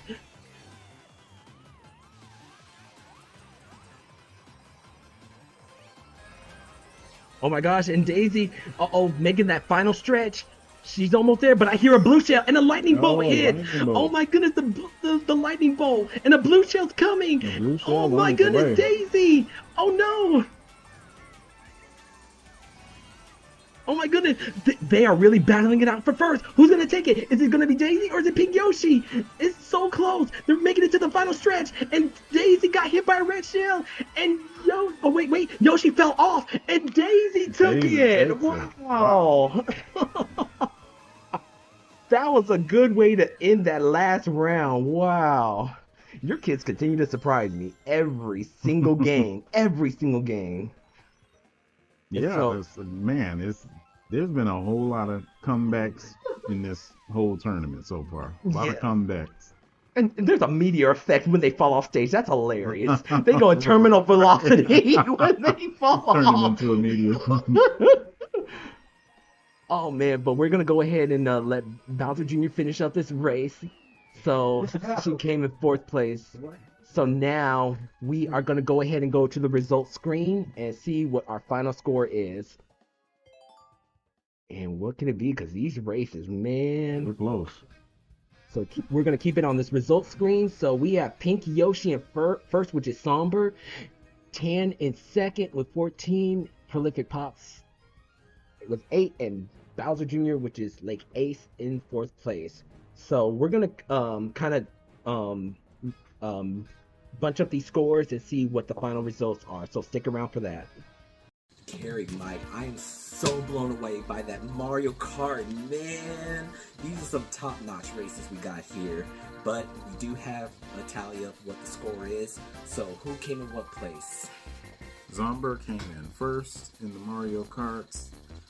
Second place goes to Tan. Third place, Prolific Pops, and Lake Ace came in 4. Alrighty, and this was our third game in the second set of games. So now we got an underground. So overall, what are the total points between our players?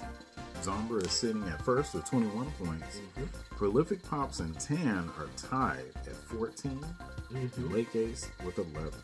Okay. Still pretty close. Okay, so we will have to decide who will be in the underground between Tan and Prolific Pops.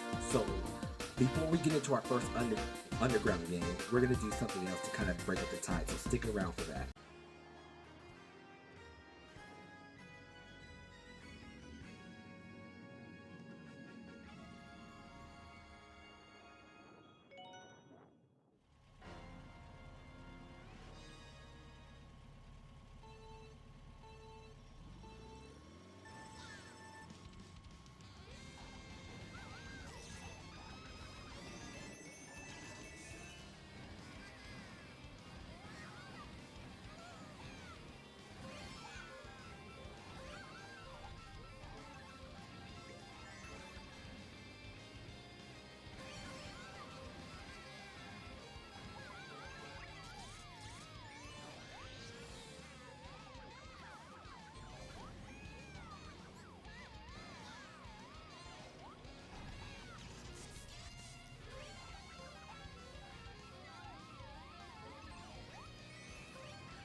Alright, so what we did was that we had our two players that were tied race in Mario Kart 8 Deluxe, and Prolific Pops was the one to win the race in Mario Kart 8 Deluxe, which means Tan drops down into the underground. So this will be a battle between siblings, which I'm so excited to see. So now we are going to introduce our next underground game, so please take a look.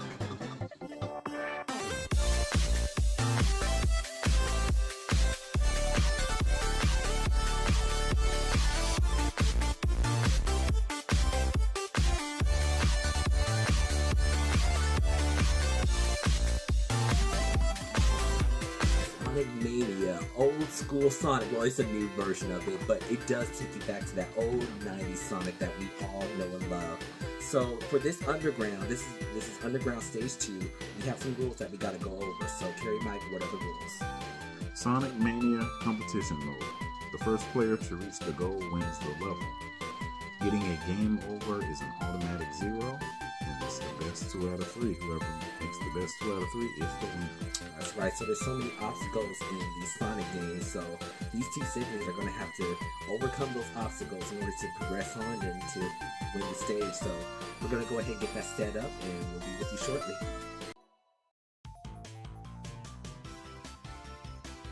Three, two, one, go!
3, 2, 1, go!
Tails wins!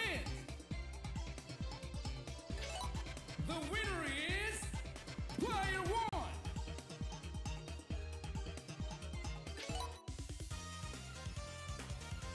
Tails!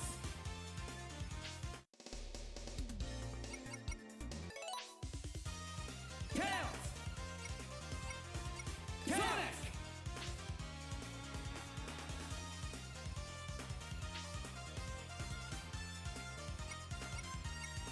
Knuckles!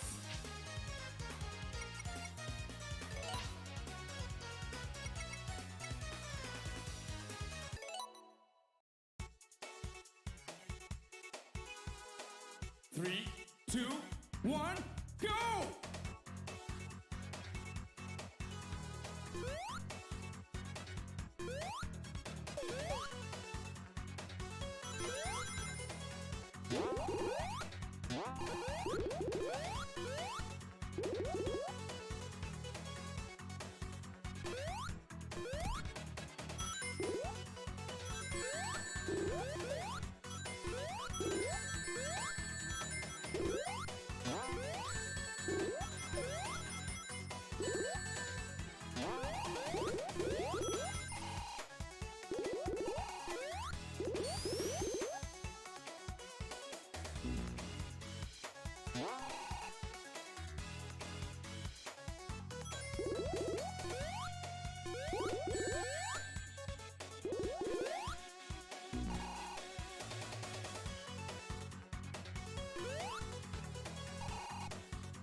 Well, those were some really fun races. Carry Mike, Sonic Mania, Oh, it just takes me back to the old classic Sonic games. But we did have a winner with Tan, and so now that we've tabulated the final scores for this series of races, what is the final scores that we have so far?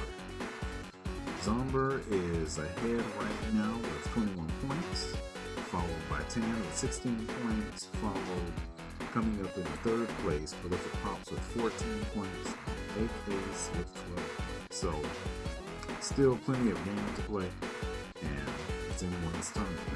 That's right, and now we're getting into our stage 3. You hear that, everybody? Stage 3.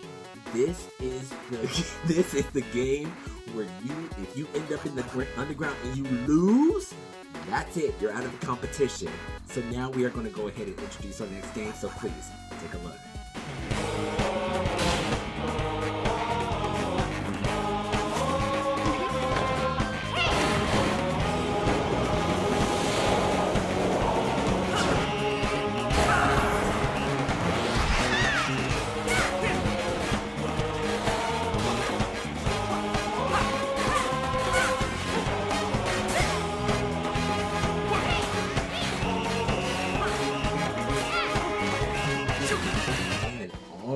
That is another game that takes me back, and I'm so glad to be able to see it live here in the tournament, because unfortunately it fell off. But before we get into the action-packed game, which is ARMS, let's go ahead and go over the rules.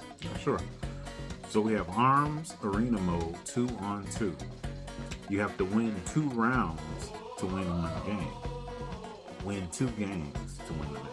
That's right. This is our first time in the competitions where our players are going to have to work together. They cannot just run off and decide to go by themselves and try to win it for their team. They have to work together, especially in a game like ARMS, because in ARMS 2 there's also friendly fire, so they got to be real considerate of that. So we're going to see how these players take off with this game. They've never ever even touched the game, so this will be the first time you get to see them in action. It's going to be a real treat. So we're going to get set up real quick, and we'll see you shortly. Alright, so we are here in the world of ARMS, and we got a wide variety of characters here with Ninjara, Helix, Misango, and my girl Twintail. And we're going to go here in Spring Stadium, so hit that R button for us to get started. So this is a team fight, so we're going to see how these players collaborate with each other. So go ahead and choose your arms. There's a wide variety of them. So there are some arms that have elemental attributes. There are some that have not only like slow when you first punch them, but they do big damage. There's some that home in on opponents. So these players are going to kind of have to experiment what works. And Zomber's character, the way he's dancing, is a whole vibe right now. He's the slowest character, but he's very stretchy. And our players here are going in blind, so they have no idea what to expect. But I did make sure to turn off items so that way they could just fight. That's right. They have to just punch. There we go. There we go. Uh-oh. Oh my goodness. Punches are flying everywhere, but Misango's health is super low.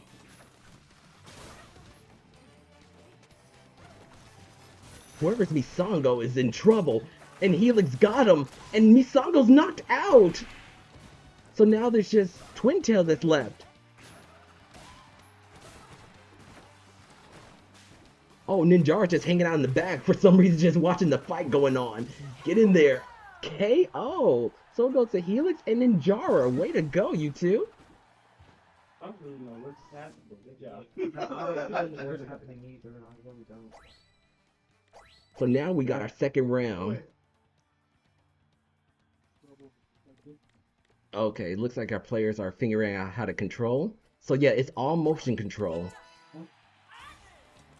And it looks like Helix has his special. If he hits either ZL or ZR, he can do a rush attack. And there it is. And, ooh, he got that ice dragon on him. Nice. Oh, man. Oh, all these throws are going everywhere. Whoa. That was a double throw by our players. Carrie May, can you track what's going on right now? What I see is a flurry of fists. Right, and they have a different variety of items. And oh, Twintail's been knocked out. How could you? That's my girl. But it's okay. I'll avenge her someday. Okay. Oh.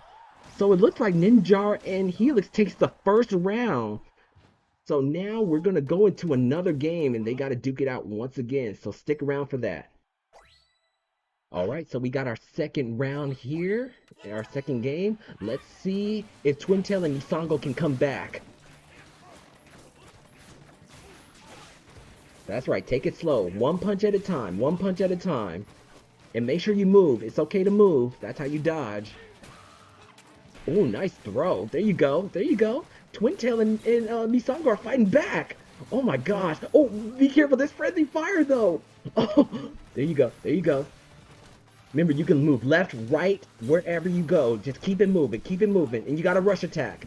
ZL and ZR to activate it. Oh, Misango's down. Twin Tail, it's up to you. Oh, you almost got her, You almost got him, Twin Tail. You're very close. You're very close. You're very close. Prolific pop punching sideways. It's straight. Oh, a double knockout. But since Helix has a good amount of health, they win this round. So in round 2 of game 2, let's see who takes it home this time.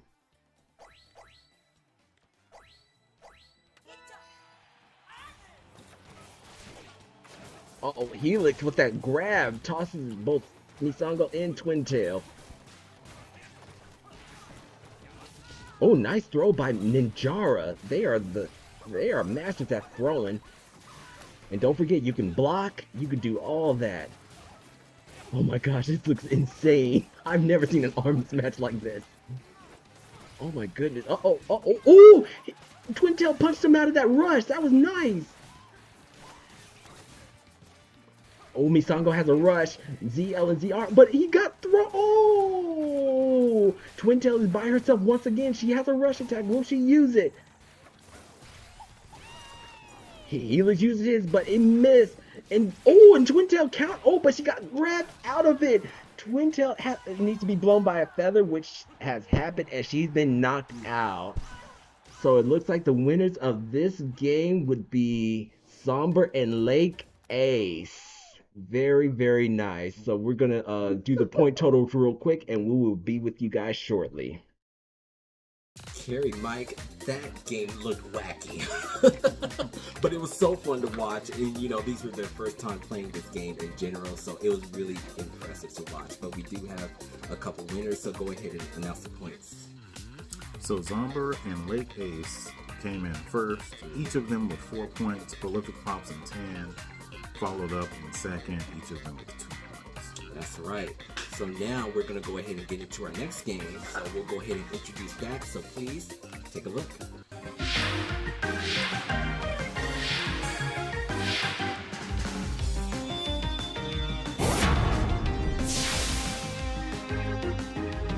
Kirby Fighters 2. We just cannot get enough of Kirby, right? Right, yeah. So before we get into this fighting game, why don't you go ahead and read off the rules? It's going to be battle mode solo. The handicap will be set to very easy to increase the player's health. No items, but hazards will be on. The last Kirby standing wins. That's right. So even though it has handicap, there's no way to set, like, it doesn't say like how do you increase HP. So that's why you can see the handicap. We're gonna set it all the way to very easy, so that way plenty of players have plenty of health. And there's even a revival mode. So if they're a Ghost Kirby, just like in Mario Wonder, they can just tag the enemy player and they can be resurrected. Oh, okay. So we'll see how our players adapt to this. So we're gonna go ahead and get that set up. So stick around for that. All right, so we are here in another fighting game, Kirby Fighters 2, and we're gonna go to DDD Arena. So go ahead and let's get to it. Oh man. And you know, these kind of games right here, I'm very okay with, but I will admit that there are like some other games that's out there that's kind of like another platformer fighting type game like Smash Brothers, but I just cannot get with it. But games like Kirby and other like Nintendo based games is fine with me. Yeah. So this is the first time that our players have played this game as well too, and it was well received, at least on my end, especially when they came out with the first Kirby Fighter game. And DDD's here, he's launching Oh, DDD, obstacles. he factors in, huh? Yes, he's an Oh, he's obstacle, like an obstacle. Wow. and it's the last Kirby standing. And just like I mentioned earlier, if one of the players get knocked out, they just have to touch an enemy Kirby, and they can get right back into the match. Okay. I know you see my name there, but trust me, I'm not playing. This is Lake Ace who's taking the show right here. Oh my gosh, look at this battle arena. They are going at it, and DDD's back. What kind of mischief is he gonna? Oh, he threw his hammer. Oh, wow. Oh my goodness. Oh, Archer Kirby. That's right, long range Kirby. Oh, nice. Who's fighting King DDD? You won't get any points like that. King DDD is invincible. Uh-oh, we got some dangers here. Someone's about to get knocked out. Oh, and it was Whip Kirby, but you're a Ghost Kirby, so if you touch if you can whack another enemy, you can come back. All you have to do is just get close to them and press a button. I think it's the A button or B button, one of those. You can get back into it. You gotta touch an enemy. If you don't, that's it. King DDD's not gonna get you back in, I can tell you that. Oh man. So what do we see right here, Carrie Mike? We got it's really intense. You look at an arena full of Kirby's, and there you go. You wouldn't think that it would be this vicious, but it is. Right. But I do like the ability to come back. Yes. You can get back into it. And you can come back and win, and now right. Everybody's coming back. And I guess they would call you Comeback Kirby. Right. Oh my goodness, Whip Kirby's putting on some pressure on Archer Kirby, but they're both in danger though. Oh, and Whip Kirby's been knocked out, but she can come back again. I think, yep. And when that little gauge fills up, she's now Ghost Kirby, and she just has to tag an enemy player, and she can come back. Oh, there she goes. And, oh, someone else has been knocked out. Like I said, it's last Kirby standing. Wow. This match can go back and forth. So I'm sure you've seen it where somebody came back to win it. Yep.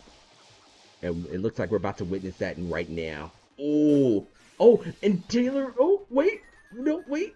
Oh, this is close. It's really close. Oh my goodness. It's just Archer Kirby and Whip Kirby. Who's gonna take it? Oh, and it's Whip Kirby. Whip Kirby came back. Ace. Oh my god. Way to go. Wait. Don't press anything. Who's okay, we're gonna go ahead and tally up the score real quick, so we'll be right back. My goodness, Carrie Mike. People kept coming back to life. Yeah, the only game, a fighting game where people can come Definitely don't back. call it a comeback. So, what was the end result of who got in what place? Well, despite being knocked out a couple of times, Lake Ace came in first. Came back all the way into first. Followed up by her brother Tan.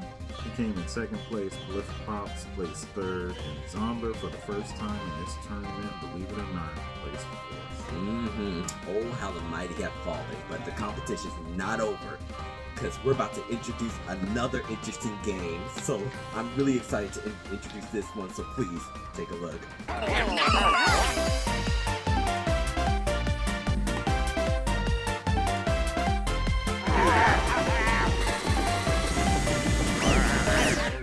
Grab your pizza rolls and sleeping bag, because it is time to play some Mario Party Superstars. So before we get into that, as any other game, we're going to read off the rules. So what is the rules for Mario Party Superstars? Mario Party Superstars. The highest point total at the end earns a place in the finals. A win will equal 2 points. A draw will equal 1 point. Mini game 1 is going to be bumper balls, and it's going to be 3 matches. Mini game 2, mushroom mix-up, also 3 matches.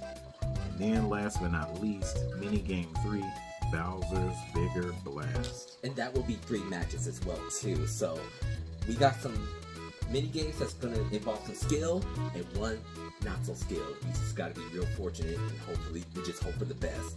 So we're gonna get that set up, so please stick around for that. Oh yeah, good old bumper balls. So our players are kind of getting a feel for how to play. So whenever they are ready, they all have to push the plus button in order to get started, and we'll get this show on the road. So whenever Luigi and Daisy are ready, hit that plus button. Classic, wait for that one person to press the button. Here we go. And they are all meeting in the middle, trying to knock each other off. Oh, Waluigi's hanging off at the edge, but oh, he still survived. He still survived. He still survived. That's right. What would be your strategy here if you were playing this game right now, Carrie Mike?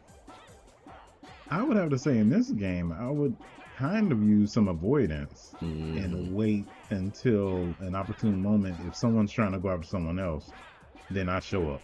And Waluigi's been knocked off. Wow. So now we have 3 players left, Daisy, Luigi, Wario, and my goodness, they are being very cautious not to fall into that hot boiling lava because Bowser seems to be making some stew down there. He needs one of these players in order for some seasoning.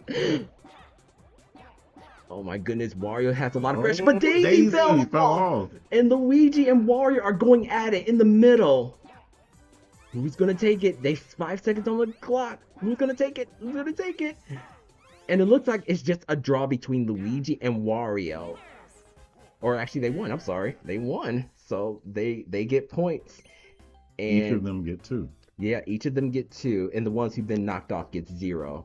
So we're just going to put these points into the system right now. And we're going to get started with our next minigame. All right. So here we are with game number 2, which is still bumper balls, but it's stage 2. So whenever the players are ready, they can just hit that start button and get started.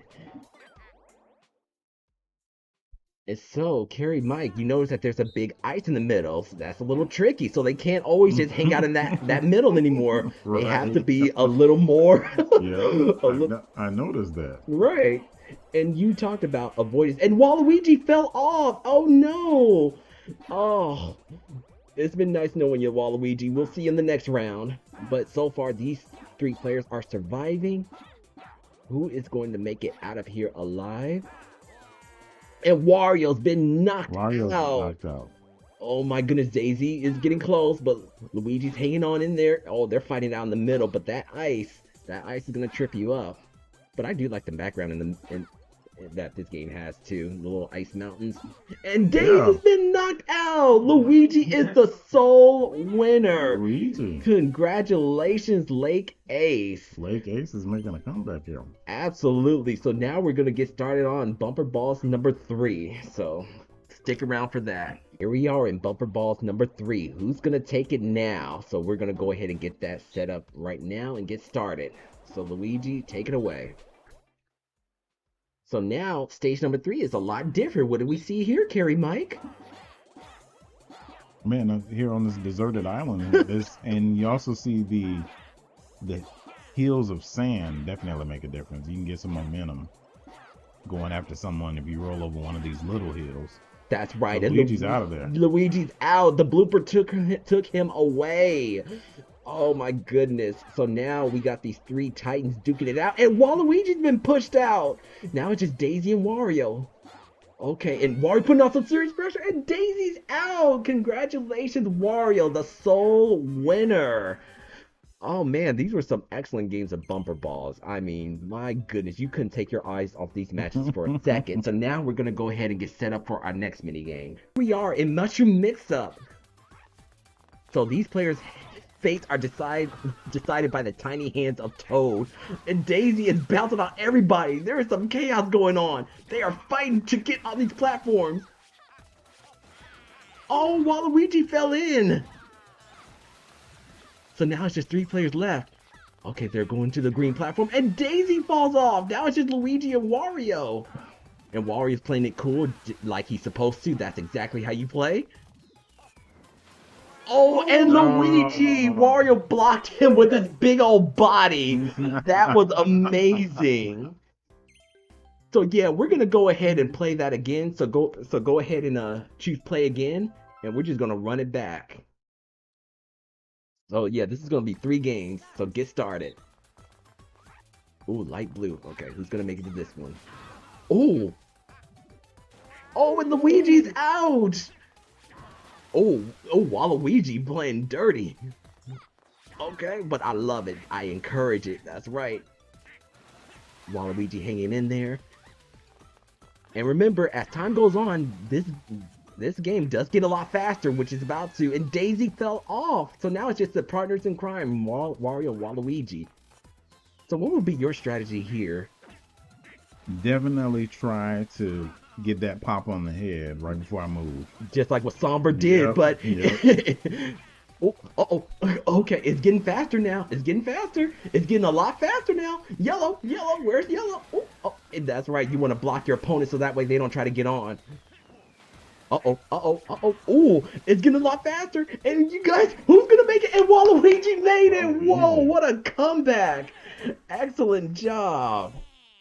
And now we're gonna play this game one more time. So let's run it back one more time.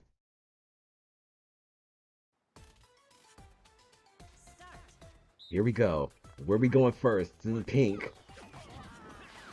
And see, that's the thing with Mario Party. It looks like a family-friendly game, which it is, but man, you can be very It can get pretty nefarious. rough. You Wow, really Daisy can. took down 2 at one time. Yes, but they're still in the game, though. It's not over till it's over. Ooh, You have to be careful because trying to hinder somebody else can mess you up at times. exactly. Like that. man. Daisy's out. The blooper's gonna take her away, unfortunately. And it's just 2 more players on the board. Ooh. Go Luigi. Okay. And there's just 1 more mushroom. Okay, she's making it. It's getting faster, though. It's getting faster. Oh, wait. What? Oh, what? Oh, my gosh, you're Wow, bouncing. I've never seen that before. It's getting a lot faster now. Oh, my goodness. He's Luigi playing like he's in Wonder right now. Oh my gosh, it's getting so much faster. Oh, Way to go, Wario. Oh man, there were some points floating around on the board there. So now we are going to go into our last game. So it's going to be Bowser's Bigger Blast. So stick around for that. We are in Bowser's Big Chance. Blast. So it's no skill is required. It's just chance. So let's go ahead and get started. We're going to do 3 rounds of this. So go ahead and get started, you guys. Yeah, y'all don't need to practice this. It's just one button and move to the what you think is not going to get you Keep 'em exploded. So first up is Wario. Which one is it? It's green. He chose green. Why he choose green? Oh, he's safe. Okay, I know that's a sigh of relief from Somber. Waluigi's you hear a next, pin drop. and he chose the silver one. You see him praying to. Oh, Waluigi's been out. Oh, sorry, Waluigi. We'll see you next round. Next up is Luigi. All right, Lake Ace, let's see what you got. Yellow. I wonder why yellow. It's an interesting color. But she's safe. Wonderful. All right, next up is Daisy. The white one. Does lightning strike twice? It does not. Thank goodness. Well, Wario, will you survive?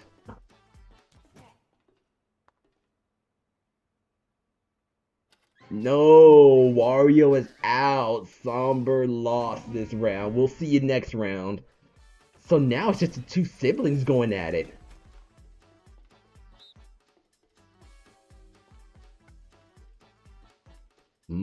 What color? What color indeed? You gonna let the clock go down and let it choose for you?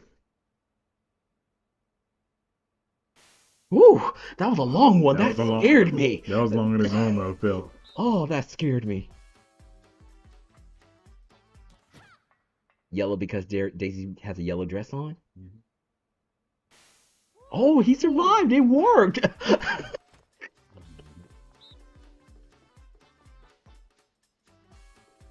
Which one's it gonna be? Luigi because he has on green? It's gonna be the one. You're safe! Wow. 50-50 chance here. Exactly. I don't know. Oh, Tan unfortunately lost this one. That means Lake Ace is the winner of this one. Way to go. Lake Ace is making a bit of a comeback here. Exactly. Let's go ahead and play it again. Run that back. Run that back.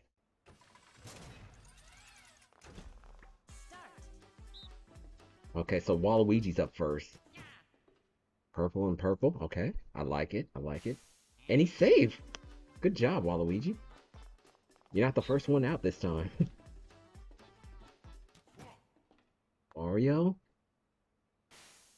Wario saved. Okay. It's getting deep, you guys. It's getting deep. Choose Getting pretty carefully. intense.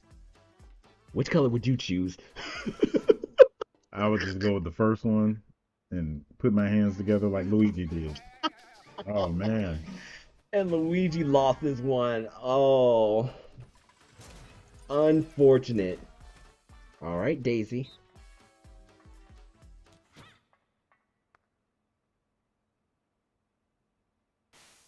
Okay, she's safe.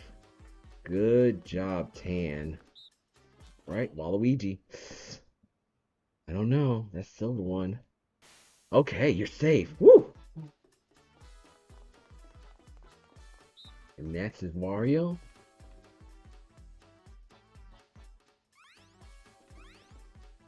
That clock is ticking. Which one is it? Are you safe, Somber? No, you're not. You get knocked out again.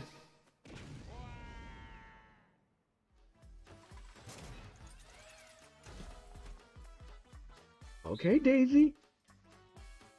This is just so exciting to watch. I'm usually the one who's always playing these games, but it's so nice to be on the other side of it. And my heart's pounding. Yeah, my heart's pounding just like theirs, because I'm like, which one is it? Waluigi. It's a 50-50 chance. Whew. That was a close one. I just heard a huge sigh of relief from Prolific Pops. Huge pause for emphasis there. Daisy? Oh, Prolific Pop wins. Way to go, Prolific Pops.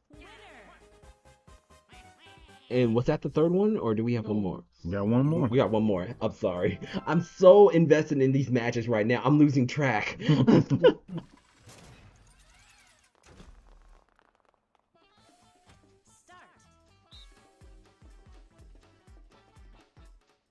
Waluigi's up first. Which one? It's becoming the mind game. It is. Ooh, Waluigi's safe. Wario, you're next. Oh wow, he's safe. Cause I know this mini game has been cruel to Somber.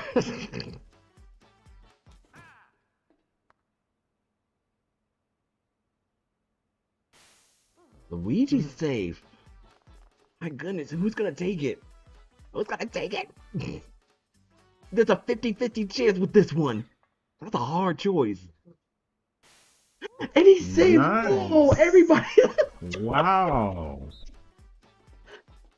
Just looking at our players' faces, and it's hilarious. A lot of sweat beads on the forehead. Yes. Oh, Waluigi's saved. Oh my goodness. This is getting stressful.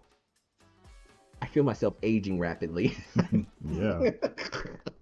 Especially with the big Bowser head looking at you while you do this. Oh, yes. And there's no strategy. It's just, you just pick one and just hope for the best. I do try to go based on the color of the character, but oh, Luigi's out. Oh my goodness. You hate to see it, but that's unfortunate. Oh.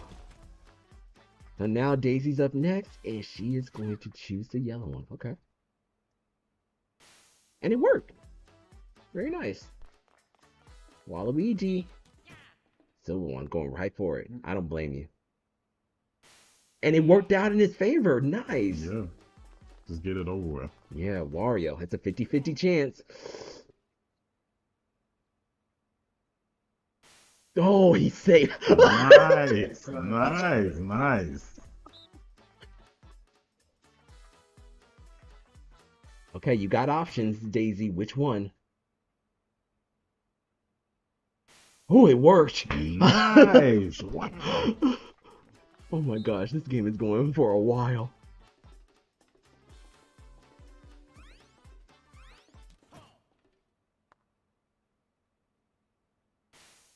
Oh, Waluigi's safe. I don't even know what to say anymore. The 50-50 shot. And the 50-50 chance. Yep, the 50-50 chance. Do you need to flip a coin? Oh, Wario's absolute. Oh my goodness. And Tan is happy that he makes it to the finals, but is it gonna pay off? I don't know. Oh, he's safe. Way to go, Daisy. Now Waluigi, it's that 50-50 shot. Okay, get it over with. Is it gonna work? Oh, Waluigi's out and Tan is the winner. Congratulations, Tan. Oh, that was, I think, That was intense. oh my goodness. I I'd have to was, say that's probably oh, the most intense competition tonight. absolutely. So we're going to go ahead and calculate the points real quick. So we will reveal that shortly. Carrie, Mike, I don't know how much pressure I could have taken from that game. That was the most sweatiest game I've seen all night. But we did calculate the scores, and so go ahead and reveal who came in what place. Zomber came in first on our Mario Party Superstars event. Lake Ace came in second, and then we followed up with Prolific Pops at third and Tan at fourth. Right. So now that these series of games are over, we have an underground. So the ones who have scored less, actually go ahead and just read off the overall score so far and who's going to the underground. So far, Zomber is in first place with 30 points. And then the fight for second place as of right now is pretty tight with Lake Ace being in second place right now with 23 points, but followed closely by Tan at 22 points and Prolific Pops at 20 points. Okay, so Tan and Prolific Pops are going down to the underground. They're going to have to duke it out to survive to get to the next round. This is elimination, right? This is the elimination round. So yeah, this is the game where you really got to bring it. So we're going to go ahead and introduce the game. So please, take a look.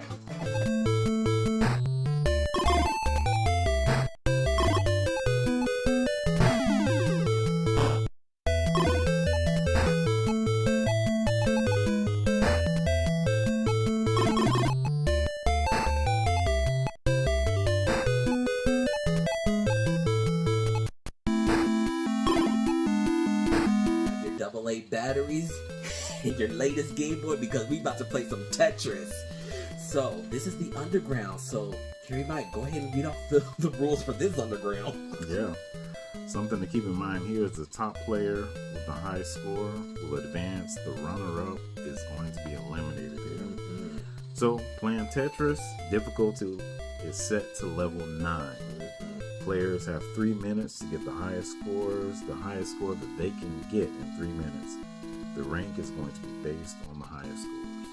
That's right. So those Tetraminos are going to be dropping really, really fast. So these players are going to have to get that glorious Tetris if they want to score high enough points.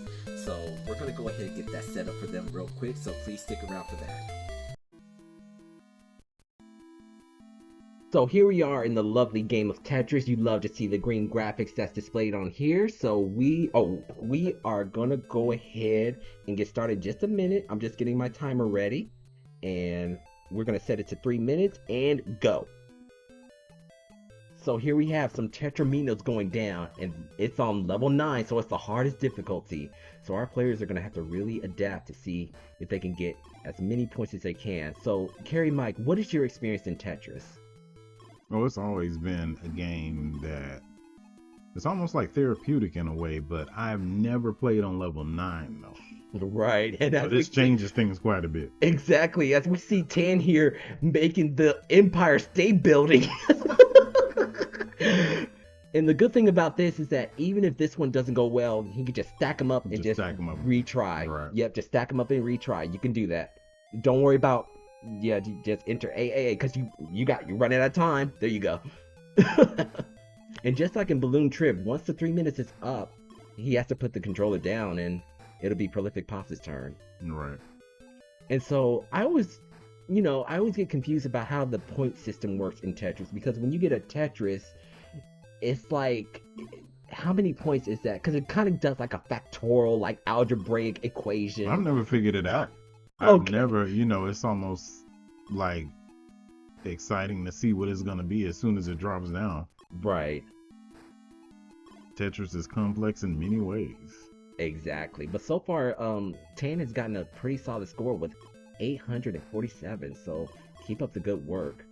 All right. So now that he's finally getting his rhythm in, okay, look like he's about to clear off some blocks. Okay, and there we go. Nice. That's nice. Oh, that gave him some delicious points right there. Oh, but he got a little excited and missed that placement. Okay, he can still come back from this. Nice. You have to kind of see what part is coming and see where you can quickly put it in. And it looks like, oh, he's going to stack it up and try again. That's a good strategy. Just hurry up and get through it. And it's so interesting that they still kept the whole, like, you can enter your name in, as like, as we've seen in like ancient arcade systems where you can enter in your These name. games, it really does make you feel like you're holding that console in your hands. Like, they do a really good job with the emulation. That's right. And we got 40 seconds left, so he's got to make these next couple Tetraminos count. That's right. You want to build your well, build your foundation, so that way you can, put in a spot to get a glorious Tetris, but that's going to be a hard one to come back. But it's okay. You still got a couple seconds left.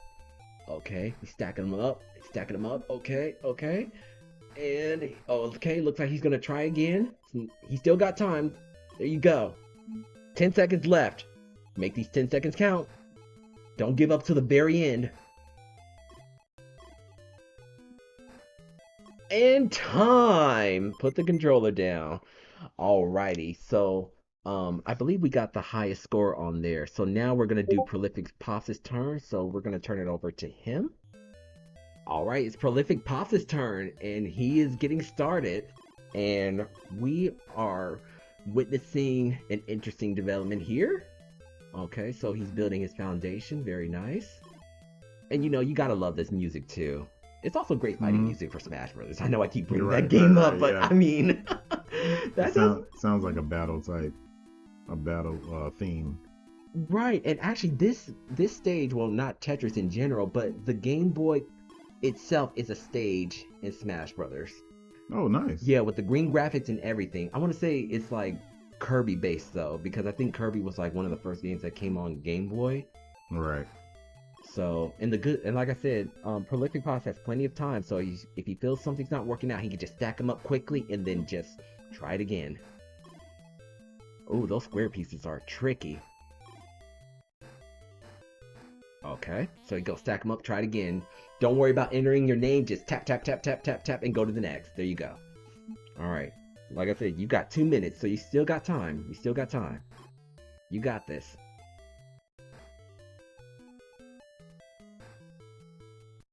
Did you ever own a Game Boy? I did at one point. The original? Like the big the original one? Bro. Yeah, the original. I loved it too. Nice. I'm trying to think to myself, man, what happened to my Game Boy? I can't remember what happened to it, but it was a lot of fun. Especially, the Mario games. And it was during a time where having something handheld was like a dream come true. Right. And it looks like Prolific Pops is going to start again. Keep it going. That's right. And so, one of my relatives owned the original Game Boy. I, on the other hand, got a Game Boy Color. That was my first handheld. I got the nice. Game Boy Color, the Mario games, Donkey Kong Country.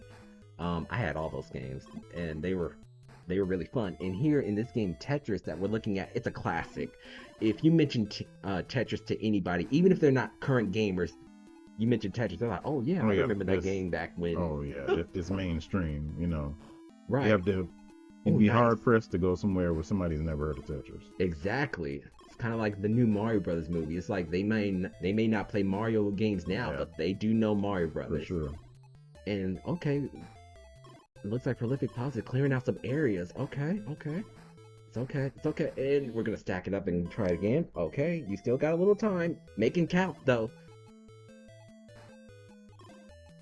Each placement, and even if you move a little bit to the left and to the right, it can cost you. Just a little bit. Yeah. And, you know, this is the same problem I have when I'm trying to get ready for a vacation. I even call it the Tetris effect, because I'm not Right. listen to this Yeah. music. and try to- That's like it's kind of it's like a phrasing now. It's like I have to Tetris it together. Right. And time to put down the controller. So now we're going to go ahead and calculate the highest point and see who came out on top. So stick around for that. Man, Carrie Mike, who knew Tetris could be so Right, intense? yeah. But we do have the points tabulated, so between Prolific Pops and Tan, who was the one who got the most points?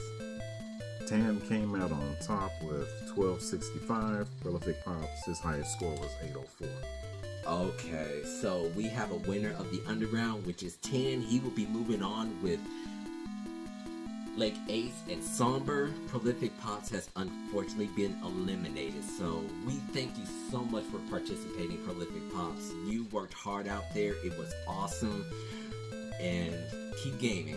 Keep gaming. This is not the end of the road for you, okay? But we're going to go ahead and move on to our next couple of games. So we'll go ahead and introduce that. So please, take a look.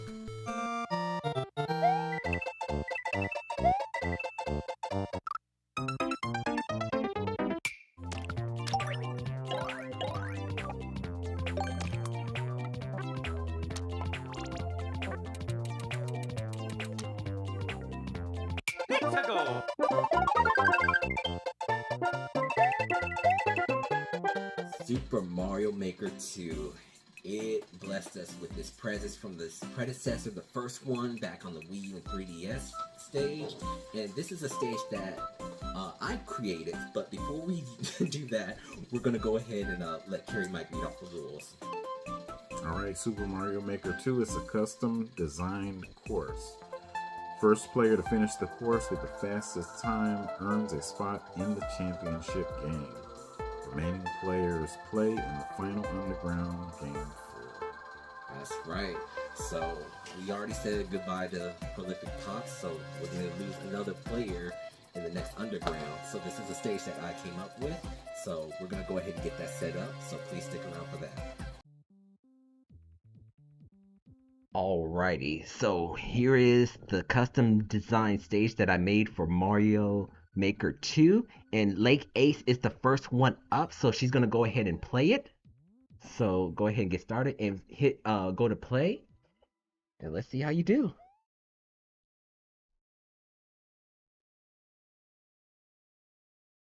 So we're going off of the fastest time. So you see that little clock on the top right corner is whoever has the most like time or whatever. All right, so yep, like Lake Ace is making her way through. So yeah, you just want to hurry up and run and get through this course. And as you guys can see, it is the Super Mario World course, because I know this is beloved by certain fans here, so I made sure to adopt the situation. This is awesome. But that's coming from somebody that is a major fan of Super Mario Brothers or Super Mario World, exactly. And so yeah, you see what you gotta do there? You see what you gotta do? There you go. You can do it. I believe in you. Way to go! That's how you do it! Oh, and look what we have here. I'm not gonna say what these things are, but look what we have. See, it's a little tough to get through, isn't it? But so far, Lake Ace, there you go. She's finally figured it out. There you go. There you go. There you go. Nice, nice. There you go. There you go. There you go. You're almost there. And there you go. All right. Now you got to get through this. And once you get there, there's still some stuff waiting for you. Up, up, up. At the door. At the door, because you got... Yep, there you go. Oh, okay. Yeah. Oh, okay.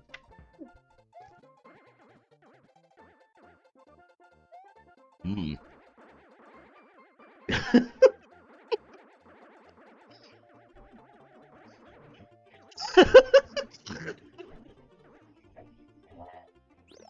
And look what we have here. I just had to. I had to. Uh-oh. Look what we got through. Uh-oh. Oh, how are you gonna make it through that? Gotta get those Mario physics down.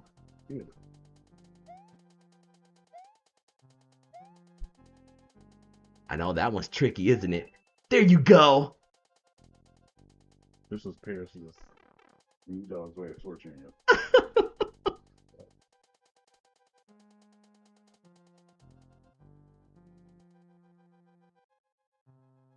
Okay, Lake Ace is making it, but be careful right here.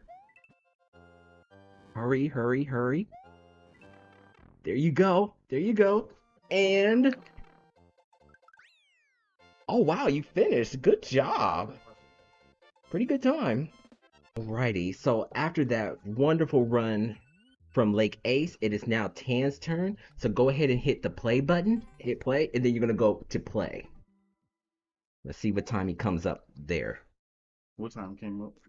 3:34. That was her time on the top right. And that's how much was left. Mm-hmm. So yeah, like I said, it's not a very hard stage. It's just hard to get through quickly. So yeah, you just have to go fast as you can. Have to take your time. Right. There you go. You go. Yeah, you gotta book it. Book it. There you go. There you go. I actually vote that this level be an official level in the next mark. Right? That's my vote. Now I'm not to the part where I can add in wonder effects. I ain't that skilled just I'm yet. about to say, hey, where's the wonder seed at? I thought you had that. You had good momentum. Yeah. Because that was a tough one. Yeah, okay, there you go. There you go. Now this part. Oh, look what we got here. Okay, okay. Oh, okay, okay. Okay. Look. There you go. There you go.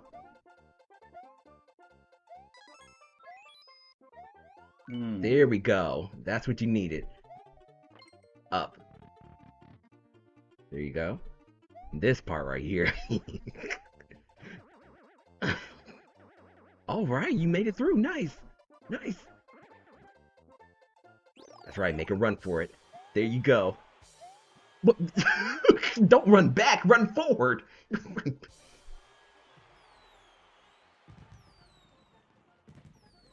There you go. We just have to see that lovely display. Nice. Oh, how you gonna get past this one? Gotta use those Mario physics, man. There you go.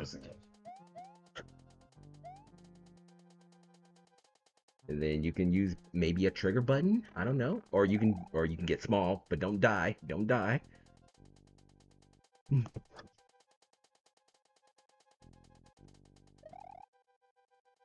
Because if you die, it's a 0, unfortunately.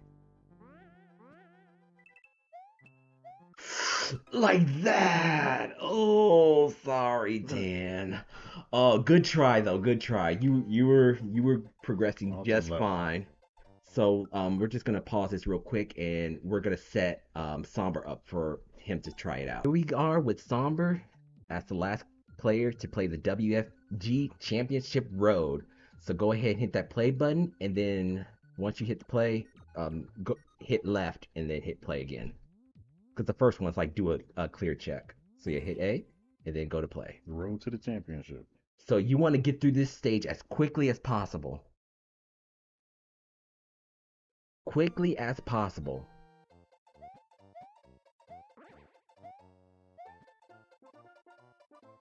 And this is your game, Somber. I know this is one of your favorite Mario games, so He's right at home with this one. yes, that's why I chose this theme.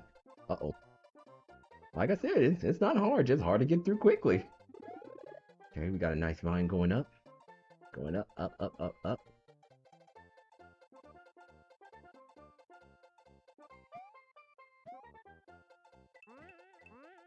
Okay, we got some music notes here. Okay, okay.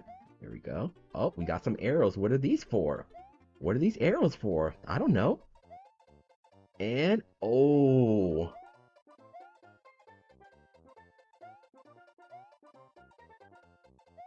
Uh-oh. Gotta be very precise. You gotta be very precise. Very precise. There you go. Way to go, buddy. All right. Oh, we got some more trampolines. And oh, we got some red coins. What are these for? Who knows? It's a mystery. You got 2 more left, though. And there we go. So we got a key. And it looks like that key is going to open up something to the door. And now we're into the torturous level that Prolific Pops explained. All right. Mute dog torture. And I just had to. I just had to. Never gets old. Uh-oh. Looks like we got some more stuff coming. Now, what do we have here? That's right. Use those Mario physics. And how are you going to get through this? What can Mario do?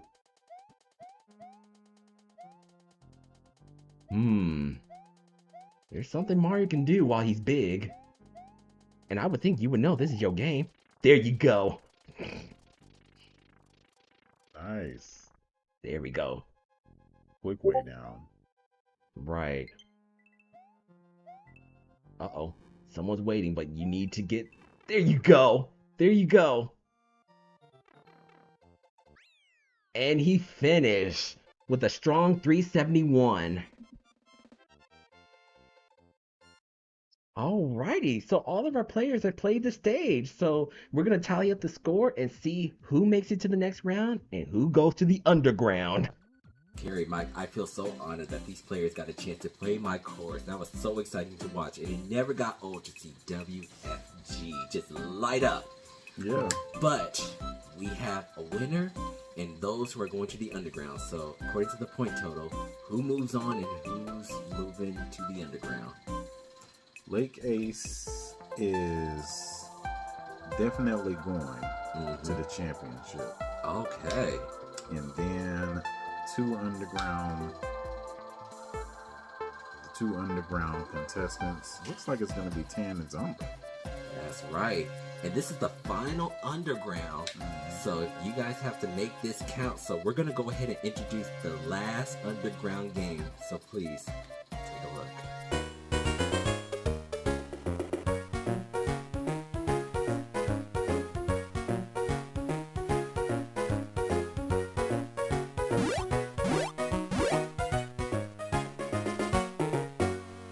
And I'll say it again, grab your AA batteries and your Game Boy Advance, because we are about to go to a classic, which is Mario Brothers Battle Mode. And not too many people know about this game even existed, but it was like on every single Mario Advance game.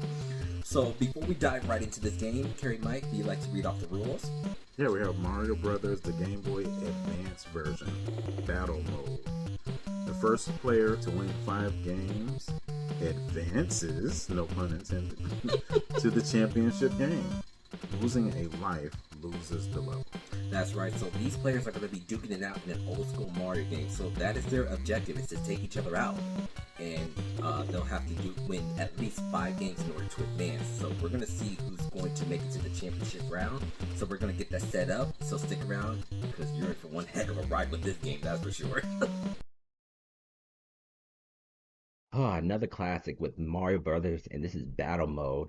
So Somber and Tan have their controllers ready. So we're going to go ahead and get started. So hit the A button again, and it's showtime. So Tan is the red Mario and Somber's the green Mario. It's not Luigi, it's just a green Mario. So they have to take each other out by hitting those enemies towards each other. And Green Mario, uh-oh, he's struggling a little bit. You can bump each other. It is really slippery. He's small. If you get hit one more time, you're out. So be careful. And you can hit each other. You can bump each other. All that good stuff. Oh, wow. Uh-oh, Red Mario's about to get hit. Somber's getting away. Or, no, this is Tan, I'm sorry. Somber's Green Mario. Wait, where'd he go? Oh, he's in the trash can. Oh, wow. Oh, yeah, that's right. You can get items out of here. So he could throw that shell at him. But he's stuck in the trash can again. Oh, he got a shell, but he can toss that to the enemies and take them out. And I think every now and again, you can get a star out of there and you'll be invincible. And, of course, you're going to take out your opponent. Okay. Yep. Oh, yeah. See, he stunned him. Oh, okay. And also another way to win. And oh, it looks like Green Mario is out. So Tan takes this round. And actually, it shows up on here, so you don't even need to we don't even need to calculate points because it's going to show up right here. Because this is all the only thing we need to focus on. Another way to win too is to and I should have put this down on the rules. That was on me. It was on my fault. But another way to win, if you collect 5 coins, that's another way to win. Oh, if you collect 5 coins in this game. In this game, yeah. That was my fault for not putting that in, so I apologize. But I just wanted to give them another option for them to win. So if they don't want to just fight each other, they can just collect coins. So, Zomber just collected a coin. Right. Oh, it's a star! Power Star. Who's gonna get it?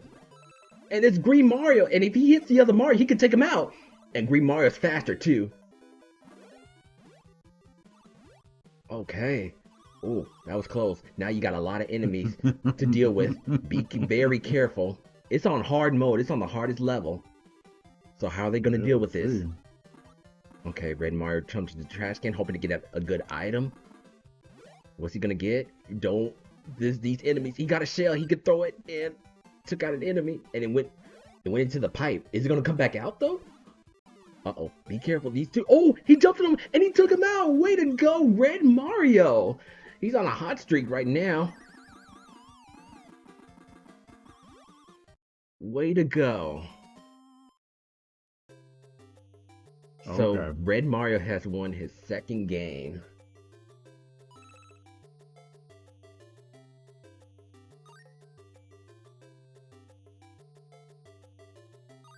So, yep, this is the second game. So, you see how it's out of 5? That's their goal, is to reach 5 wins. Cause yeah, I think we tried it like if it was like 3 out of 5, but it's not. Okay. So what's been your experience in playing the original Mario Brothers? I know you never played battle mode like this, but That's amazing to me to look at this. My experience is oh wow, look at he this. picked him up and threw him. Wow, way to go, Somber. Yeah, you can do that. You can do that. It's allowed. You can pick up your Mario, but you can get out of it too. But Somber won that one. Yeah, see, there's so many things you can do in order to disrupt your opponent. You can pick them up, you can get the star and knock them out, you can lure them with enemies, all types of strategies. So Somber finally got a win under his belt. And here's Bowser. Oh my goodness. Now you cannot take out Bowser, so he's just an obstacle like King He's an DDD. obstacle. Yeah. Like King DDD in Kirby Fighters. So, there's a shell just rolling about here. What's going on? Okay, so Red Mario's in the trash can. He's got a power block. And, oh, Green Mario got all 5 coins. That's a win under his belt. Oh, that's a win with the coins. Yeah, so there's 2 ways to win. Coins or knock each other out. So now they're tied. Alright. And so, back to my question, I'm sorry, because so much excitement is happening. What's been your experience with the original Mario Brothers? Never played battle mode before. Mm-hmm. But my experience was, I think it was on the Game Boy or NES, just playing with friends, playing with buddies, and also at the arcade. Yes. It was fun at the arcade as well. Yes, you put the quarters on the little arcade machine when you're next. Ready. Oh, it's a coin. Okay. Oh, and Green Mario snatched it up. Nice. Like I said, it's okay to be a little nefarious. Hit him. There you go. And he took him out. Way to go. So that's another win for Red Mario. Oh. Yeah, I never understood why they couldn't just put Luigi. It's called Mario Brothers, but That was always the perplexing thing. that's It was right. like, wait, he's green, but it looks just like Mario. Yeah, It is Mario. he even had the M on his Right. hat. He has him. But you know, we just roll with it. And so, how many wins is that now? I think that's 3 wins. Yeah, Tan is really close.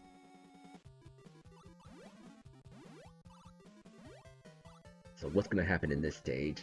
Those crabs though, the ones that you have to hit twice, and when they turn blue, Yeah. they go warp speed. And so with these flies here, how would you approach taking out these flies? Phew. I think I would just avoid them completely because they're kind of tricky They are. with the jumping. And it's even worse when they move faster. Oh, star power. Oh boy. Oh, he's hot on trail. He's hot on the trail. Oh, but there's a coin there, so that works. He's holding up. Oh my goodness. Oh, Green Mario's close. He just needs one more coin. Unless Tan can either get some coins or take him out. But he looks like he's going for an item. Not a bad strategy. Because in order to get a coin, he has to take out an enemy, or somebody has to. Watch out. Red Mario. Red Mario was in some danger. Living off the edge. Oh my gosh. That was a nice little combo breaker right there. Oh, watch out for that fly. And that green fly is even faster. And there's a whole plethora of enemies coming down. He helped him. Yeah, but there's an enemy coming that way. And Green Mario takes it for that coin. That worked. That was excellent game strategy right there. Have Red Mario take out an enemy just so a coin could pop out. That was excellent. Top tier. Tied at 3 wins apiece. I think so, yeah. Wow. This is a great Final Underground. And so, in your experience with Mario games, what are the physics with ice levels? You know, that's always been. Wait a minute. Why am I still moving? Wait, why am I still moving? So you definitely had to factor it in, yeah. And Red Mario counters back and strikes back with a fierce shell throw. So Red Mario just needs one more win in order to go to the championship round.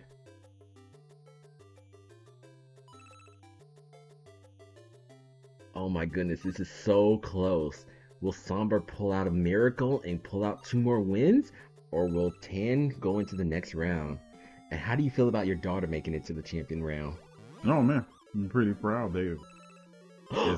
Oh my gosh! Picked him up. Yes! Oh my goodness! Oh my goodness. Both of them are little, right? Yeah, they are. They're out for blood. This is That fish basically thing sudden doesn't do death. nothing. A piece of raw fish. Yes. It's a POW block. Ooh. And Green Mario is out, which means Tan is the winner and moves to the championship round.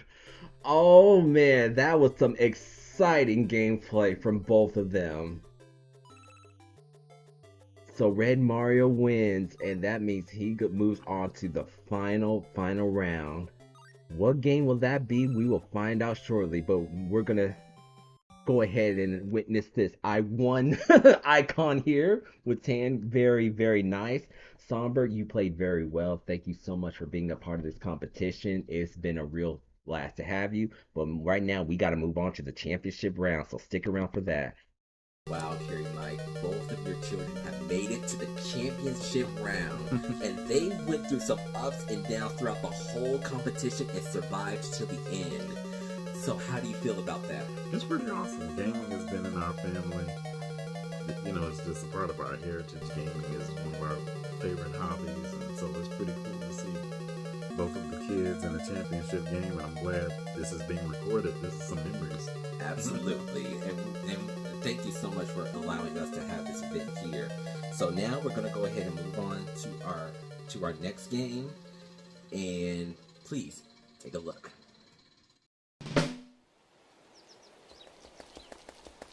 Onward and upward.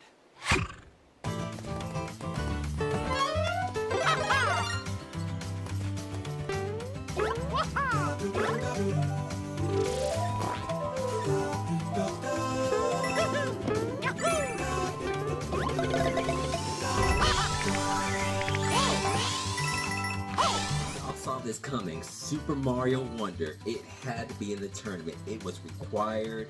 Carrie Mike posed this question to me to add it to the tournament, and his wish has been granted. But before we get started, gotta go over the rules. So Carrie Mike, what are the rules for Super Mario Brothers Wonder? Alright. The first player to reach the goal at the end of the level wins. It's the best 2 out of 3 wins. The runner-up gets a 5-second head start on the next level. If the stage has a Wonder Flower, it must be picked up. If you do not pick up the Wonder Flower, this will result in disqualification of the level. That's right. So with this Mario game, it comes with a new feature for online mode where you can race each other. So with that being said, we're going to go ahead and get that set up, and we will be right back shortly. So stick around. This is it, folks. Our final game, the championship round of Super Mario Brothers Wonder. And the first one they're going to do is obviously the Wiggler Race Mountaineering. So go ahead and enter into the course. And once you guys get into the course, there's going to be a block on the right-hand side that you both are going to hit. So that way you can host the race. No badges. No badges. Okay. Yep, you're going to hit that. And it's just waiting for players. All right. We're about to start the race.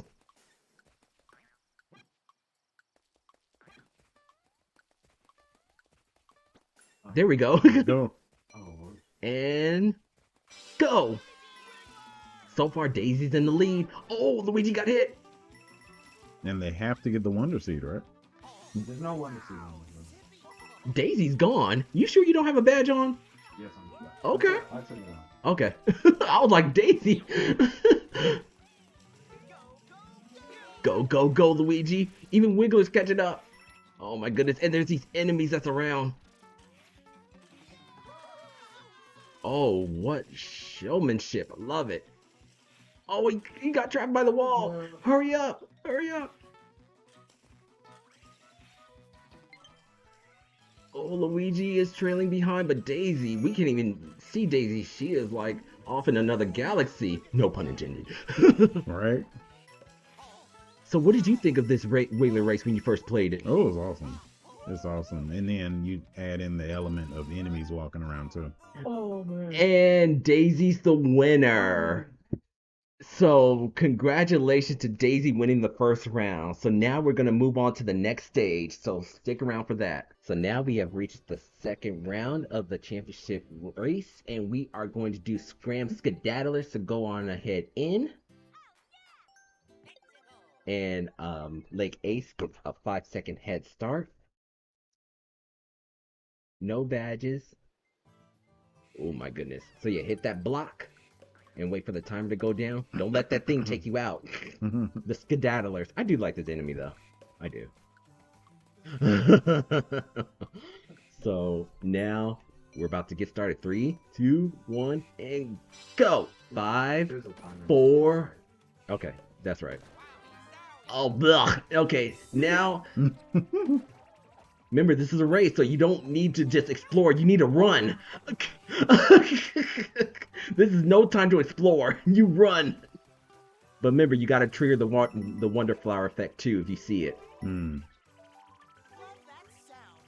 You like that sound? Oh, my goodness. That Skedaddler is running so fast. Luigi versus Daisy. You got to love to see it. Right? Daisy, that's the big story. No. 10 is Daisy, and Lake Ace is Luigi. Yeah, 10 won, and Lake Ace lost. There's a Wonder Flower. Get it, get it. You gotta get it. You gotta get it. You gotta get it. Oh my goodness! I'm like, get it. Go, go, go, go, go. I love That this helped. Wonder Flower effect.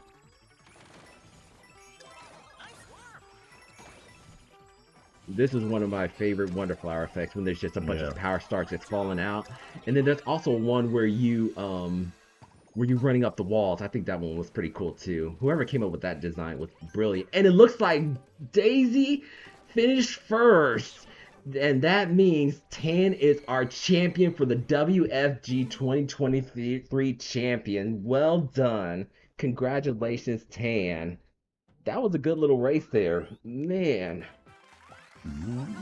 Yeah, got the Wonder Seeds and everything and triggered the Wonder Effect, which is just The what we Wonder wanted. Effect. So stick around as we crown our newest champion for this year. Oh, we did it. Kerry Mike, we got to the whole tournament, and your son won the whole thing after being in underground after underground, clawing his way to the top. That's what we wanted to see. How do you feel about the overall tournament in general? It was great. You know what? Thank you for putting this together, and just the point system and also the underground. A lot of variety, and the way you structured it kept it close all throughout. So it was amazing. Can't wait for the next one. The next one. I'm already brain dead from this one. But thank you so much for for opening up your house for us and an opportunity to do that. And congratulations to Tan on winning the champion. I'll have the trophies and prize that he won throughout this whole tournament. We also want to thank Songbird, Prolific Pops, and of course Lake Ace for participating.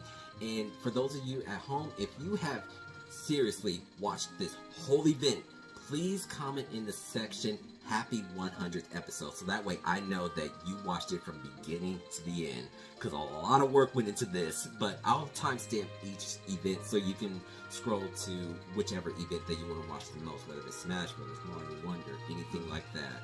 And thank you guys so much for giving me the drive to continue these episodes. These Work for Games segments will continue to go on. And yeah, just let me know what you guys think. We are finally going to close out on this chapter of our first ever Work for Games tournament, and we will see you guys in the next one. Later.